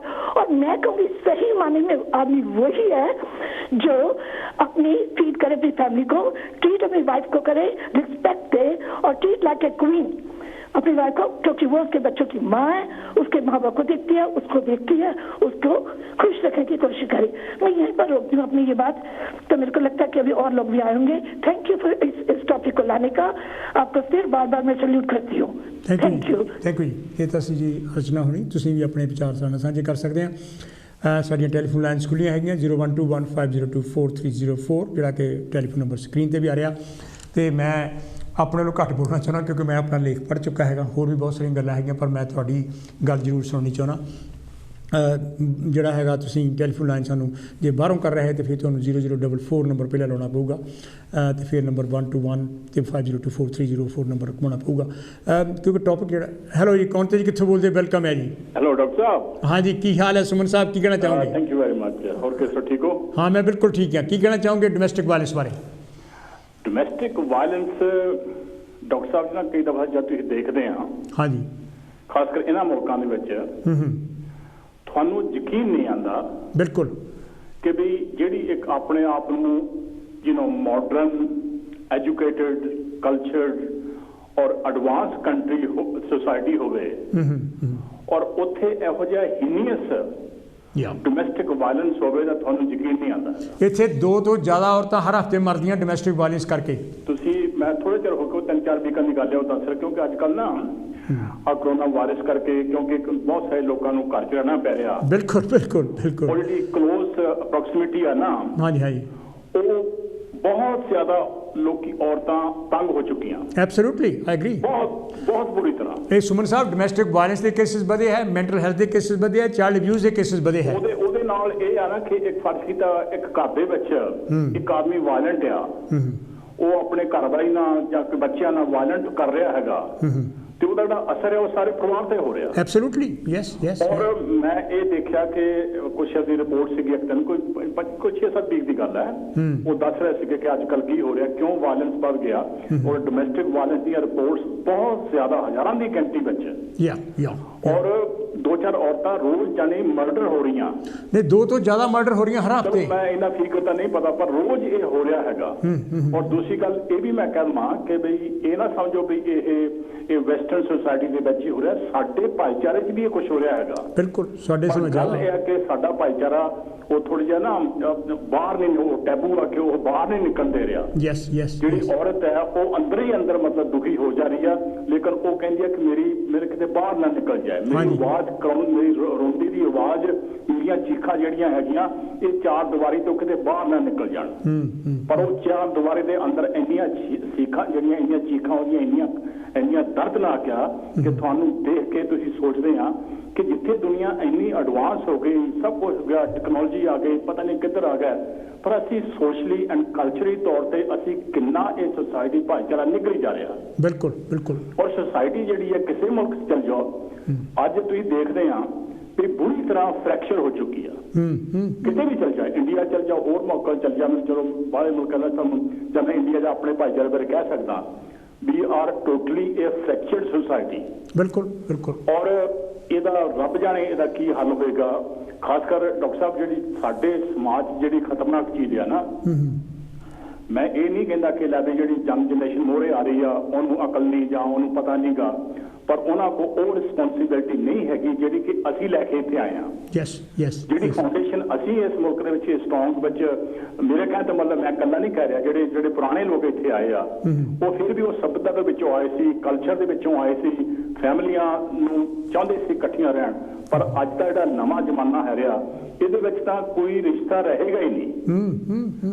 ਤੁਸੀਂ ਦੇਖਿਆ ਕਿ ਮਤਲਬ ਜਦੋਂ ਸਾਡੇ ਫਿਊਨਰਲ ਤੇ ਸੈਂਕੜੇ ਲੋਕੀ ਇਕੱਠੇ ਹੋ ਜਾਂਦੇ ਆ, ਤੁਸੀਂ 10 ਸਾਲ ਨੂੰ ਹੋਰ ਦੇਖੋਗੇ ਕਿ ਉਹ ਮਤਲਬ ਫਿਊਨਲ ਦੀ ਬੋਡੀ ਚੱਕਣ ਵਾਸਤੇ ਘਰ ਦੇ ਆਦਮੀ ਨਹੀਂ ਲੱਭਣੇ। ਇਹ ਮੈਂ ਤੁਹਾਨੂੰ ਗਾਰੰਟੀ ਦੱਸ ਦਿੰਦਾ। ਬਿਲਕੁਲ ਬਿਲਕੁਲ ਬਿਲਕੁਲ ਬਿਲਕੁਲ। ਸੋ ਡਾਕਟਰ ਸਾਹਿਬ ਬੜੀ ਹੀ ਇੱਕ ਬੜੀ ਫਰਾਈਟਨਿੰਗ, ਬੜੀ ਤੁਹਾਨੂੰ ਅਪਸੈਟ ਕਰਨ ਵਾਲੀ ਸਿਚੁਏਸ਼ਨ ਆ ਰਹੀ ਆ। ਤੇ ਹੁਣ ਲਾਕਡਾਊਨ ਫੇਰ ਮੁੜ ਕੇ ਕਈ ਸ਼ਹਿਰਾਂ ਦੇ ਵਿੱਚ, ਖਾਸ ਕਰ ਨਾਰਥ ਦੇ ਵਿੱਚ, ਮਾਨਸੇ ਦੇ ਵਿੱਚ ਉਹ ਫਿਰ ਜ਼ਿਆਦਾ ਗਰੀਬੀ ਉੱਥੇ ਅੱਗੇ ਵੀ ਬਹੁਤ ਜ਼ਿਆਦਾ ਹੈਗੀ ਆ। ਇਹ ਗੱਲ ਜਿਹੜੀ ਹੈਗੀ ਆ ਤੰਗੀ ਦੀ ਆ, ਗਰੀਬੀ ਦੀ ਆ। ਆਮਦਨ ਘਰ ਚ ਆਉਣੋਂ ਹਟ ਗਈ, ਪੈਸਾ ਘਰ ਚ ਆਉਣੋਂ ਹਟ ਗਿਆ, ਔਰਤ ਦਾ ਹੱਥ ਤੰਗ ਹੋ ਗਿਆ। ਆਦਮੀ ਜਿਹੜਾ ਉਹਦੀਆਂ ਉਹੀ ਆਦਤਾਂ, ਉਹਨੇ ਸਿਗਰਟਾਂ ਪੀਣੀਆਂ, ਉਹਨੇ ਸ਼ਰਾਬ ਵੀ ਪੀਣੀਆਂ, ਉਹਨੇ ਮਤਲਬ ਜਿਹਨੂੰ ਜੂਆ ਵੀ ਖੇਡਣਾ। ਫਿਰ ਮਤਲਬ ਜਿਹੜੀ ਉਹਦੀ ਕਾਸਟ ਹੈ ਉਹ ਕਿੱਥੋਂ ਪੇ ਕਰੇਗੀ? ਉਹ ਫਿਰ ਟੈਂਪਰ ਕੀ ਕੱਢਦਾ? ਉਹ ਫਿਰ ਘਰ ਵਾਲੀ ਦੇ ਕੱਢਦਾ ਆਣਗੇ, ਬੱਚਿਆਂ ਦੇ ਕੱਢਦਾ ਆਣਗੇ। ਬਿਲਕੁਲ ਬਿਲਕੁਲ। So it's a very sad doctor ਸਾਹਿਬ ਸਿਚੁਏਸ਼ਨ ਆ ਰਹੀ ਹੈਗੀ ਆ। ਡੋਮੈਸਟਿਕ ਵਾਇਲੈਂਸ ਮੈਨੂੰ ਤਾਂ ਕਿਸੇ ਵੇਲੇ ਯਕੀਨ ਨਹੀਂ ਆਉਂਦਾ ਕਿ ਇੱਕ ਸਿਵਲਾਈਜ਼ਡ ਜਿਹੜੀ ਸੁਸਾਇਟੀ ਆਪਣੇ ਚਲੋ ਅਸੀਂ ਤਾਂ ਚਲੋ ਅਨਪੜ੍ਹ ਸੁਸਾਇਟੀ ਚੋਂ ਆਏ ਆ, ਸਾਡੇ ਤਾਂ ਚਲੋ ਲੋਕਾਂ ਚ ਅਨਪੜ੍ਹਤਾ ਆ, ਜਹਾਲਤ ਆ, ਮੰਨ ਸਕਦੇ, ਪਰ ਇੱਕ ਐਜੂਕੇਟਡ ਆਪਣੇ ਆਪ ਨੂੰ ਸਿਵਲਾਈਜ਼ਡ ਸੁਸਾਇਟੀ ਵਿੱਚ ਇਹੋ ਜਿਹਾ ਨਕੰਮਾ ਡੋਮੈਸਟਿਕ ਵਾਇਲੈਂਸ ਹੋਵੇ, ਇਹ ਬੜੇ ਦੇਖ ਕੇ ਤਕਲੀਫ। ਅਕਸਰ ਮੈਂ ਇੱਕ ਮਾੜਾ ਜਿਹਾ ਨੋਟ ਇਹ ਵੀ ਕਰ ਦੇਵਾਂ ਕਿ ਅੱਜ ਹੀ ਮੈਂ ਲੋਕਲ ਦੇਖਦੇ, ਅੱਗੇ ਵੀ ਮੈਨੂੰ ਪਤਾ ਹੈਗਾ, ਇਹ ਨਾ ਸਮਝੋ ਕਿ ਜਿਹੜੀ ਡੋਮੈਸਟਿਕ ਵਾਇਲੈਂਸ ਹੈ ਇਹ ਸਿਰਫ ਔਰਤਾਂ ਤੇ ਹੋ ਰਹੀ ਆ। ਇਹ ਇਸ ਮੌਕੇ 'ਚ ਔਰਤਾਂ ਵੀ ਬਹੁਤ ਵਾਇਲੈਂਟ ਨੇ ਇੰਗਲਿਸ਼ ਸੁਸਾਇਟੀ, ਵੈਸਟਰਨ ਸੁਸਾਇਟੀ ਦੇ ਵਿੱਚ, ਜਿੱਥੇ ਆਦਮੀਆਂ ਤੇ ਵਾਇਲੈਂਸ ਹੋ ਰਹੀ ਆ। ਸੁਮਨ ਸਾਹਿਬ ਨੈਕਸਟ ਵੀਕ ਮੈਂ ਇਹ ਮਰਦਾਂ ਬਾਰੇ ਵੀ ਲੈ ਕੇ ਆ ਰਿਹਾ ਲੇਖ। ਇਹਨਾਂ ਨੂੰ ਨਾ ਸਭ ਇਹ ਵਿਚਾਰੇ ਦੁਖੀ ਨਹੀਂ ਗਏ। ਡਾਕਟਰ ਦੁਖੀ ਅਸੀਂ ਵੀ ਬਦਲ ਲੈ ਕੇ ਨਾ ਸਮਝੋ ਬਈ। Thank you. ਇਹ ਤਾਂ ਸੀ ਹਰਪ੍ਰੀਤ ਸਿੰਘ ਸੁਮਨ ਹੋਣੀ ਗ੍ਰੇਵਜ਼ੈਂਡ ਤੋਂ। ਤੁਸੀਂ ਵੀ ਸਾਡੇ ਨਾਲ ਜਿਹੜਾ ਹੈਗਾ ਟੈਲੀਫੋਨ ਦੇ ਰਾਹੀਂ ਸੰਵਾਦ ਰਚਾ ਸਕਦੇ ਆ। ਅਜੇ ਵੀ ਸਾਡੇ ਤੋਂ 5 ਮਿੰਟ ਜਾਣੀ ਕਿ ਹੈਗੇ ਆ, ਕਿਉਂਕਿ ਮਸਲਾ ਜਾਣੀ ਕਿ ਬਹੁਤ ਜ਼ਿਆਦਾ ਗੰਭੀਰ ਹੈਗਾ। ਇਹ ਡੋਮੈਸਟਿਕ ਵਾਇਲੈਂਸ ਜਿਹੜੀ ਹੈਗੀ ਅਕਰੋਸ ਦੀ ਬੋਰਡ ਜਾਣੀ ਕਿ ਹੁੰਦੀ ਹੈ, ਗੋਰਿਆਂ ਵਿੱਚ ਵੀ ਹੈ, ਸਾਡੇ ਏਸ਼ੀਅਨ ਭਾਈਚਾਰੇ ਵਿੱਚ ਜ਼ਿਆਦਾ ਹੈਗੀ ਆ। ਅਤੇ ਆਹ ਜਾਣੀ ਕਿ ਜਿਹੜੀ ਸਿਚੁਏਸ਼ਨ COVID-19 ਕਰਕੇ, ਕਰੋਨਾ ਵਾਇਰਸ ਕਰਕੇ ਜਿਹੜਾ ਹੈਗਾ, ਇਹ ਕੇਸਿਸ ਜੋ ਫ੍ਰੈਕਸ਼ਨ ਫਿਗਰਸ ਜਾਣੀ ਕਿ ਆ ਰਹੀਆਂ ਹੈਗੀਆਂ, ਇਹ ਕੇਸਿਸ ਬਹੁਤ ਜ਼ਿਆਦਾ ਤਾਦਾਦ ਦੇ ਵਿੱਚ ਜਾਣੀ ਕਿ ਵਧੇ ਹੈਗੇ। ਡੋਮੈਸਟਿਕ ਵਾਇਰਸ ਦੇ ਕੇਸਿਸ ਬਹੁਤ ਵਧੇ ਹੈ। ਉਹਦੇ ਵਿੱਚ ਲੋਕਾਂ ਨੇ ਸ਼ਰਾਬ ਵੀ ਬਹੁਤ ਜ਼ਿਆਦਾ ਪੀਣੀ ਸ਼ੁਰੂ ਕਰਤੀ ਹੈ। ਉਹਦੇ ਵਿੱਚ ਜਿਹੜਾ ਹੈਗਾ ਬੱਚਿਆਂ 'ਤੇ ਤਸ਼ੱਦਦ ਵੀ ਬਹੁਤ ਜ਼ਿਆਦਾ ਹੋਇਆ, ਅਤੇ ਔਰਤਾਂ 'ਤੇ ਵੀ ਤਸ਼ੱਦਦ ਜਾਣੀ ਕਿ ਬਹੁਤ ਜ਼ਿਆਦਾ ਹੋ ਰਿਹਾ। ਅਤੇ ਮੈਂਟਲ ਹੈਲਥ ਦੇ ਕੇਸਿਸ ਵੀ, ਅਤੇ ਆਤਮ ਜਾਣੀ ਜਿਹੜਾ ਹੈਗਾ ਆਤਮ ਹੱਤਿਆ ਦੇ ਕੇਸਿਸ ਵੀ, ਜਿਹੜਾ ਸੁਸਾਈਡ ਦੇ ਕੇਸਿਸ ਵੀ, ਉਹਨਾਂ ਵਿੱਚ ਵੀ ਬਹੁਤ ਜ਼ਿਆਦਾ ਵਾਧਾ ਹੋ ਰਿਹਾ। ਹੈਲੋ ਜੀ, ਕੌਣ ਤੋਂ ਜੀ, ਕਿੱਥੋਂ ਬੋਲਦੇ? ਵੈਲਕਮ ਹੈ ਜੀ। ਮੈਂ ਕੈਨੇਡਾ ਤੋਂ ਸ਼ਾਂਤੀ ਬੋਲਦੀ ਹਾਂ ਜੀ। ਸ਼ਾਂਤੀ ਜੀ, ਕੀ ਕਹਿਣਾ ਚਾਹੋਗੇ? ਹਾਂਜੀ, ਕੀ ਕਹਿਣਾ ਚਾਹੋਗੇ ਟੌਪਿਕ ਬਾਰੇ? ਜਿਹੜੀ ਇਹ ਹਿੰਸਾ ਹੈ ਨਾ, ਘਰੇਲੂ ਹਿੰਸਾ, ਸਪੈਸ਼ਲੀ ਔਨ ਵੂਮਨ, ਹਾਂਜੀ, ਇਹ ਮੈਨੂੰ ਲੱਗਦਾ ਵੀ ਜਦੋਂ ਵੂਮਨ ਪੈਦਾ ਜਿਹੜੀ ਹੋ ਜਾਂਦੀ ਹੈ, ਜਿਹਨਾਂ ਨੂੰ ਮਾਰ ਦਿੰਦੇ ਤਾਂ ਵੱਖਰੀ ਗੱਲ ਆ, ਉਹ ਤਾਂ ਉਦੋਂ ਹੀ ਮੁੱਕ ਜਾਂਦੀ ਆ। ਜਿਹੜੀ ਔਰਤ ਪੈਦਾ ਹੁੰਦੀ ਆ ਪੰਜਾਬ ਦੇ ਵਿੱਚ ਜਾਂ ਇੰਡੀਆ ਦੇ ਵਿੱਚ, ਮੈਨੂੰ ਲੱਗਦਾ ਉਹਨੂੰ ਜੰਮਦੀ ਨੂੰ ਸ਼ਰਾਪ ਮਿਲ ਜਾਂਦਾ ਕਿ ਜਦੋਂ ਤੂੰ, ਕਈ ਵਾਰੀ ਤਾਂ ਪੇਕੇ ਘਰ ਤੋਂ ਚਲੋ ਇੰਨਾ ਨਹੀਂ, ਜਦੋਂ ਸਹੁਰੇ ਘਰ ਉਹ ਜਾਂਦੀ ਆ ਉਹਦੇ ਵਿੱਚ ਉਹਨੂੰ ਇੰਨਾ ਵਾਇਲੈਂਸ ਸਹਿਣਾ ਪੈਂਦਾ। ਨੋਟ ਫॉर ਸਾਰੀਆਂ ਨੂੰ, ਕੁਛ ਜਿਹੜੀਆਂ ਉਹ ਵਾਇਲੈਂਸ ਜਿਹੜਾ ਆ ਉਹ ਬਹੁਤਾ ਕਰਕੇ ਉਹਦੇ ਹਸਬੈਂਡ ਵੱਲੋਂ ਕੀਤਾ ਜਾਂਦਾ ਹੈ, ਜਾਂ ਉਹਦੀ ਸੱਸ ਜਾਂ ਨਨਾਣ ਉਹਦੇ ਵੱਲੋਂ ਕੀਤਾ ਜਾਂਦਾ ਆ। ਉਹ ਆਦਮੀ ਨੂੰ, ਆਪਣੇ ਨੂੰ ਸਿਖਾ ਦਿੰਦੀ ਆ, ਆਪਣੇ ਬੱਚੇ ਨੂੰ ਸਿਖਾ ਦਿੰਦੀ ਆ ਵੀ ਤੂੰ ਨੌਂ ਨੇ ਆਹ ਨਹੀਂ ਕੀਤਾ, ਆਹ ਨਹੀਂ ਕੀਤਾ। ਇਸ ਕਰਕੇ ਉਹ ਨੌਹਾਂ ਤੇ ਬਹੁਤ ਤਸ਼ੱਦਦ ਪਹਿਲਾਂ ਤੋਂ ਹੁੰਦਾ ਰਿਹਾ। ਜਿਹੜਾ ਇਹ ਵਾਇਲੈਂਸ ਹੁੰਦਾ ਰਿਹਾ ਲੇਡੀਜ਼ ਤੇ, ਸਪੈਸ਼ਲੀ ਜਿਹੜੇ ਗਰੀਬ ਘਰ ਦੀਆਂ ਹੁੰਦੀਆਂ ਸੀ, ਜਦੋਂ ਉਹ ਵਿਆਹ ਕੇ ਲਿਆਉਂਦੇ ਸੀ ਤਾਂ ਉਹਨਾਂ ਨੂੰ ਮਿਹਣੇ ਗਹਿਣੇ ਜਾਂ ਕੋਈ ਗੱਲ ਹੋ ਜਾਣੀ, ਥੋੜ੍ਹੀ ਜਿਹੀ ਉਹਨੇ ਰੋਂਗ ਕਰ ਦੇਣਾ, ਤਾਂ ਵੀ ਉਹਨੂੰ ਕੁੱਟਮਾਰ ਹੁੰਦੀ ਸੀ। ਇਹ ਕੁੱਟਮਾਰ ਦੇ ਪਿੱਛੇ ਸੱਸ ਤੇ ਉਹਦੇ ਆਦਮੀ ਦਾ ਬਹੁਤ ਹਿੱਸਾ ਹੁੰਦਾ ਸੀ। ਜੇ ਸਾਡੇ ਸਮਾਜ ਦੇ ਵਿੱਚ ਇੱਕ ਔਰਤ ਦੀ ਥੋੜ੍ਹੀ ਜਿਹੀ ਹਿਫਾਜ਼ਤ ਕਰੇ ਜਾਂ ਹੈਲਪ ਕਰੇ, ਇਹੋ ਜਿਹੇ ਵਾਇਲੈਂਸ ਜਿਹੜੇ ਉਹ ਮੁੱਕ ਸਕਦੇ। ਪਰ ਇੰਡੀਆ ਦੇ ਵਿੱਚ ਇਹ ਵਾਇਲੈਂਸ ਕਦੀ ਮੁੱਕਿਆ ਹੀ ਨਹੀਂ, ਤਾਂ ਨਾ ਮੁੱਕਣਾ ਹੀ ਆ। ਹੁਣ ਜਿਹੜਾ ਇੱਥੇ ਵੈਸਟਰਨ ਕੰਟਰੀ ਆ, ਜਾਂ ਤੁਹਾਡੇ ਕੰਟਰੀਜ਼ ਆ, ਯੂਰਪ ਦੇ ਜਾਂ ਵੈਸਟਰਨ ਕੰਟਰੀ ਆ, ਜਾਂ ਸਾਡੇ ਨਾਰਥ ਅਮਰੀਕਾ ਦੀ ਕੰਟਰੀ ਆ, ਵਾਇਲੈਂਸ ਇੱਥੇ ਵੀ ਹੁੰਦੇ ਆ, ਪਰ ਸਾਡੇ ਜਿਹੜੀ ਪ੍ਰੋਟੈਕਸ਼ਨ ਬਹੁਤ ਹੈ। ਇੰਡੀਆ ਦੇ ਵਿੱਚ ਕੋਈ ਪ੍ਰੋਟੈਕਸ਼ਨ ਨਹੀਂ ਸੀ। ਹੁਣ ਇੱਥੇ ਸਾਡੇ ਜਦੋਂ ਵੀ ਕੋਈ ਕਿਸੇ ਨੂੰ ਥੋੜ੍ਹਾ ਜਿਹਾ ਵੀ ਆਪਣੇ ਘਰ ਦੇ ਵਿੱਚ ਵਾਇਲੈਂਸ ਆਦਮੀ ਕਰਦਾ ਹੈ, ਤਾਂ ਉਸੇ ਵੇਲੇ ਉਹਨਾਂ ਨੂੰ ਹੈਲਪ ਮਿਲ ਜਾਂਦੀ ਹੈ, ਐਵਰੀ ਕਾਈਂਡ ਆਫ ਹੈਲਪ ਮਿਲ ਜਾਂਦੀ ਹੈ। ਇੱਦਾਂ ਅਮਰੀਕਾ ਆ, ਅਮਰੀਕਾ ਦੀ ਗੋਰੀ ਕੋਈ ਉੱਥੇ ਇੰਡੀਆ ਗਈ ਸੀ, ਉਹ ਕਹਿੰਦੀ India is a help for woman, ਕਿਉਂਕਿ ਉਹਦੇ ਨਾਲ ਆਲਰੇਡੀ ਰੇਪ ਹੋਇਆ। ਤੇ ਉਹਦੇ ਹਸਬੈਂਡ ਨੂੰ ਮਾਰ ਦਿੱਤਾ। ਉਹਨੇ ਇੱਕ ਬੁੱਕ ਲਿਖੀ ਸੀ, ਉਹਦੇ ਵਿੱਚ ਲਿਖਿਆ ਸੀ ਕਿ ਇੰਡੀਆ ਇਜ਼ ਏ ਹੈਲ ਫਾਰ ਵੂਮਨ। ਸੋ ਸੱਚੀ ਇੰਡੀਆ ਤਾਂ ਹੈਲ ਆ, ਪਰ ਇਹਨਾਂ ਮੁਲਕਾਂ ਦੇ ਵਿੱਚ ਅਮਰੀਕਾ, ਨਾਰਥ ਅਮਰੀਕਾ ਜਾਂ ਯੂਰਪ ਦੇ ਵਿੱਚ ਉਹ ਕੁਛ ਨਹੀਂ ਹੈਗਾ। ਸਾਨੂੰ ਬਹੁਤ ਸਾਰੀਆਂ ਔਰਤਾਂ ਨੂੰ ਹੈਲਪ ਮਿਲ ਜਾਂਦੀ ਹੈ ਜਿਹਦੇ ਤੋਂ ਅਸੀਂ ਆਪਣੇ ਆਪ ਨੂੰ ਪ੍ਰੋਟੈਕਟ ਕਰ ਸਕਦੇ ਹਾਂ। ਪਰ ਕਈ ਔਰਤਾਂ ਬੋਲਦੀਆਂ ਨਹੀਂ ਹੈਗੀਆਂ, ਵਾਇਲੈਂਸ ਉਹਨਾਂ ਨਾਲ ਹੁੰਦਾ ਆ, ਪਰ ਉਹ ਬੋਲਦੀਆਂ ਨਹੀਂ ਕਿ ਅਸੀਂ ਕਿੱਥੇ ਜਾਵਾਂਗੇ। ਪਰ ਆਮ ਜਿਹੜੇ ਇੱਥੇ ਦੇ ਜੰਮਪਲ ਬੱਚੇ ਆ, ਤੁਸੀਂ ਇਹ ਨਾ ਕਹੋ ਵੀ ਔਰਤਾਂ ਤੇ ਹੀ ਇਹ ਵਾਇਲੈਂਸ ਹੁੰਦਾ ਹੈ। ਇੱਥੇ ਅੱਜ ਕੱਲ੍ਹ ਜਿਹੜੀਆਂ ਲੜਕੀਆਂ ਆ ਨਾ, ਇੱਥੇ ਦੀਆਂ ਬੋਰਨ, ਉਹਨਾਂ ਦੇ ਵਿੱਚੋਂ ਮੈਂ ਦੇਖਿਆ ਬਹੁਤ ਸਾਰੇ ਬੱਚੇ ਜਿਹੜੇ ਮੁੰਡੇ ਆ, ਉਹਨਾਂ ਤੇ ਵੀ ਵਾਇਲੈਂਸ ਹੁੰਦਾ ਹੈ। ਇਹਦੇ ਬਾਰੇ ਨੈਕਸਟ ਵੀਕ ਮੈਂ ਲੇਖ ਲੈ ਕੇ ਆ ਰਿਹਾ, ਨੈਕਸਟ ਵੀਕ ਤੁਹਾਡੀ। ਹਾਂਜੀ, ਉਹ ਇਹ ਤੁਸੀਂ ਇਹ ਨਾ ਕਹੋ, ਅੱਜ ਕੱਲ੍ਹ ਦੇ ਜਿਹੜੀਆਂ ਅੱਜ ਕੱਲ੍ਹ ਦੀਆਂ ਕੁੜੀਆਂ ਆ, ਉਹ ਮੁੰਡਿਆਂ ਤੇ ਬਹੁਤ ਸ਼ਿੱਦਤ ਕਰਦੀਆਂ, ਉਹਨਾਂ ਨੂੰ ਵਰਬਲੀ ਵੀ ਬਹੁਤ ਅਬਿਊਜ਼ ਕਰਦੀਆਂ। ਤੇਰੀ ਮਾਂ ਕੋ ਆ ਲਿਆ, ਪਿਓ ਤੋਂ ਆ ਲਿਆ, ਅਸੀਂ ਤੇ ਨਾ, ਉਹ ਸ਼ਰਤਾਂ ਤੇ ਮਾਂ ਪਿਓ ਮੁੰਡਿਆਂ ਨੂੰ ਕਹਿੰਦੀਆਂ ਆ ਤੂੰ ਆਹ ਕਰ ਆਹ ਕਰ। ਮੁੰਡੇ ਵਿਚਾਰੇ ਜਿਹੜੇ ਚੰਗੇ ਆ ਜਾਂ ਭੋਲੇ ਭਾਲੇ ਆ, ਉਹ ਤਾਂ ਉਹਨਾਂ ਦੇ ਮੂਹਰੇ ਝੁਕ ਜਾਂਦੇ ਆ। ਬਹੁਤ ਘੱਟ ਆ ਜਿਹੜੇ ਨਹੀਂ ਝੁਕਦੇ, ਫਿਰ ਕਹਿੰਦੇ ਤਾਂ ਅਸੀਂ ਘਰੋਂ ਜਾਂਦੀਆਂ ਆ। ਸੋ ਤੁਸੀਂ ਇਹ ਨਾ ਕਹੋ ਵੀ ਔਰਤ ਤੇ ਵਾਇਲੈਂਸ ਹੁੰਦਾ ਹੈ, ਮੁੰਡਿਆਂ ਤੇ ਵੀ ਅੱਜ ਕੱਲ ਦੇ ਹਿਸਾਬ ਦੇ ਨਾਲ। ਜਿਵੇਂ ਮੈਂ ਸਾਰੀ ਆਪਣੀ spend life over here in north America, ਮੈਨੂੰ ਪਤਾ ਵੀ ਇੱਥੇ ਮੁੰਡੇ ਵੀ ਬਥੇਰੇ ਦੁਖੀ ਆ ਜੇ ਕੁੜੀਆਂ ਦੁਖੀ ਆ। ਇੰਡੀਆ ਦੇ ਵਿੱਚ ਤਾਂ ਪਹਿਲਾਂ ਚਲੋ ਕੋਈ ਜੇ ਕਿਸੇ ਨਾਲ ਵਾਇਲੈਂਸ ਹੁੰਦਾ ਸੀ, ਕਿਸੇ ਦੀ ਲੜਕੀ ਨੂੰ ਤੰਗ ਕੀਤਾ ਜਾਂਦਾ ਸੀ, ਤਾਂ ਪਿੰਡ ਦੀਆਂ ਪੰਚਾਇਤਾਂ ਜਾਂ ਥੋੜ੍ਹੇ ਜਿਹੇ ਲੋਕ ਆਪਣੀ ਰਿਸ਼ਤੇਦਾਰੀ ਚੋਂ ਇਕੱਠੇ ਹੋ ਕੇ ਉਹਨਾਂ ਨੂੰ ਕੰਪਰੋਮਾਈਜ਼ ਕਰਾ ਦਿੰਦੇ ਸੀ ਵੀ ਤੁਸੀਂ ਧੀਏ ਤੂੰ ਏਦਾਂ ਨਹੀਂ ਕਰਨਾ, ਏਦਾਂ ਕਰਨਾ। ਚਲੋ ਕੁੜੀਆਂ ਦੱਬ ਜਾਂਦੀਆਂ ਸੀ, ਪਰ ਫਿਰ ਵੀ ਉਹਨਾਂ ਨੂੰ ਅਬਿਊਜ਼ ਤਾਂ ਲੋਕ ਕਰਦੇ ਹੀ ਰਹੇ ਆ। ਸੋ ਆਈ ਡੋਨਟ ਨੋ, ਇਹ ਔਰਤਾਂ ਤੇ ਜਾਂ ਮਰਦਾਂ ਤੇ ਜਿਹੜੀ ਵਾਇਲੈਂਸ ਕਰਦੇ ਆ, ਵੀ ਇਹ ਹੁਣ ਜਿਹੜਾ ਵਾਇਲੈਂਸ ਮਰਦਾਂ ਤੇ ਹੁੰਦਾ ਹੈ ਅੱਜ ਕੱਲ੍ਹ ਦੇ ਜ਼ਮਾਨੇ 'ਚ ਨਾਰਥ ਅਮਰੀਕਾ ਦੇ ਵਿੱਚ, ਉਹਦੇ ਬਾਰੇ ਮੈਂ ਗੱਲ ਕਰਦੀ ਹਾਂ। ਇੱਥੇ ਔਰਤਾਂ ਵੀ ਦੁਖੀ ਹੋਣਗੀਆਂ, ਪਰ ਉਹਨਾਂ ਨੂੰ ਪ੍ਰੋਟੈਕਸ਼ਨ ਮਿਲ ਜਾਂਦੀ। 911 ਘੁਮਾ ਕੇ ਆਦਮੀ ਨੂੰ ਤਾਂ 4 ਬਲਾਕ ਕਹਿੰਦੇ ਪਰੇ ਰਹਿਣਾ, ਤੂੰ ਘਰ ਹੀ ਨਹੀਂ ਆ ਸਕਦਾ। ਥੈਂਕ ਯੂ ਸ਼ਾਂਤੀ ਜੀ, ਟਾਈਮ ਸਾਡਾ ਇਨਕੇ ਜਿਹੜਾ ਹੈਗਾ ਹੋ ਗਿਆ। ਬਹੁਤ ਮਿਹਰਬਾਨੀ। ਓਕੇ, ਠੀਕ ਆ, ਓਕੇ, ਥੈਂਕ ਯੂ। ਓਕੇ ਜੀ, ਬਹੁਤ ਮਿਹਰਬਾਨੀ। ਇਹ ਤਾਂ ਸੀ ਸ਼ਾਂਤੀ ਥਮਨ ਹੋਣੀ ਵੈਨਕੂਵਰ ਤੋਂ, ਕੈਨੇਡਾ ਤੋਂ। ਤੇ ਅਗਲੇ ਹਫ਼ਤੇ ਜਿਹੜਾ ਹੈਗਾ ਮੈਂ ਜਿਸ ਤਰ੍ਹਾਂ ਗੱਲ ਕੀਤੀ ਹੈਗੀ ਆ, ਜੋ ਮਰਦਾਂ ਤੇ ਤਸ਼ੱਦਦ ਯਾਨੀ ਕਿ ਹੁੰਦਾ ਵਾਇਲੈਂਸ ਹੁੰਦੀ ਹੈਗੀ ਆ, ਉਹਦੇ ਬਾਰੇ ਵੀ ਜਿਹੜਾ ਲੇਖ ਮੈਂ ਲੈ ਕੇ ਆ ਰਿਹਾ ਹੈਗਾ। ਤੇ ਮੈਨੂੰ ਤੁਹਾਡੇ ਟੈਲੀਫੋਨ ਕਾਲਸ ਦੀ ਨੈਕਸਟ ਵੀਕ ਵੀ ਜ਼ਰੂਰਤ ਰਹੂਗੀ। ਤੇ ਜਿਹੜੇ ਲੋਕਾਂ ਨੇ ਮੇਰੇ ਪ੍ਰੋਗਰਾਮ ਵਿੱਚ ਜਿਹੜੇ ਕਾਲਰਸ ਨੇ ਯਾਨੀ ਕਿ ਹਿੱਸਾ ਪਾਇਆ, ਮੈਂ ਉਹਨਾਂ ਦਾ ਬਹੁਤ ਧੰਨਵਾਦੀ ਹਾਂ। ਤੇ ਉਹਨਾਂ ਦਾ ਵੀ ਜਿਹੜੇ ਯਾਨੀ ਕਿ ਟੈਲੀਫੋਨ ਕਾਲਸ ਕਰਦੇ ਰਹੇ ਹੈਗੇ ਆ, ਉਹਨਾਂ ਨੂੰ ਟੈਲੀਫੋਨ ਲਾਈਨਸ ਨਹੀਂ ਮਿਲੀਆਂ, ਕਿਉਂਕਿ ਸਾਡੇ ਤੋਂ ਅਜੇ ਵੀ ਇੱਕੋ ਹੀ ਟੈਲੀਫੋਨ ਲਾਈਨ ਹੈਗੀ ਆ। ਤੇ ਅਸੀਂ ਕੋਸ਼ਿਸ਼ ਕਰ ਰਹੇ ਹਾਂ ਕਿ ਹੋਰ ਵੀ ਬਹੁਤ ਸਾਰੀਆਂ ਲਾਈਨਾਂ ਜਿਹੜੀਆਂ ਹੈਗੀਆਂ ਅਸੀਂ ਇੰਸਟਾਲ ਕਰ ਸਕੀਏ। ਮੈਂ ਸਾਰਿਆਂ ਹੀ ਲੋਕਾਂ ਦਾ ਇੱਕ ਵਾਰੀ ਬਹੁਤ ਧੰਨਵਾਦੀ ਹਾਂ, ਅਤੇ ਖਾਸ ਕਰਕੇ ਆਪਣੇ ਟੈਕਨੀਸ਼ੀਅਨ ਵਿਜੇ ਮੋਮੀ ਹੋਣਾ ਦਾ, ਅਤੇ ਜਿਹੜੇ ਸਾਡੇ ਡਾਇਰੈਕਟਰ ਹੈਗੇ ਆ ਬੰਗਾ ਸਾਹਿਬ, ਉਹਨਾਂ ਦਾ ਮੈਂ ਬਹੁਤ ਧੰਨਵਾਦੀ ਹਾਂ, ਜਿਨ੍ਹਾਂ ਨੇ ਮੈਨੂੰ ਇਹ ਪਲੇਟਫਾਰਮ ਦਿੱਤਾ ਕਿ ਤੁਹਾਡੇ ਨਾਲ ਮੈਂ ਉਹੋ ਜਿਹੇ ਸਮਾਜਿਕ ਮਸਲਿਆਂ ਬਾਰੇ ਗੱਲ ਕਰਾਂ ਜਿਨ੍ਹਾਂ ਬਾਰੇ ਸ਼ਾਇਦ ਕਿਸੇ ਹੋਰ ਟੈਲੀਵਿਜ਼ਨ ਜਾਂ ਹੋਰ ਜਗ੍ਹਾ 'ਤੇ ਨਹੀਂ ਗੱਲ ਹੁੰਦੀ। ਮੈਂ ਤੁਹਾਨੂੰ ਅਗਲੇ ਹਫ਼ਤੇ ਫਿਰ ਮਿਲਦਾ ਹੈਗਾ। ਮੈਨੂੰ ਇੱਥੇ ਤੁਸੀਂ ਇਜਾਜ਼ਤ ਦਿਓ। ਥੈਂਕ ਯੂ ਵੈਰੀ ਮੱਚ, ਅਤੇ ਮੈਂ ਤੁਹਾਨੂੰ ਅਗਲੇ ਹਫ਼ਤੇ ਮਿਲਦਾ ਜੀ। Bye bye.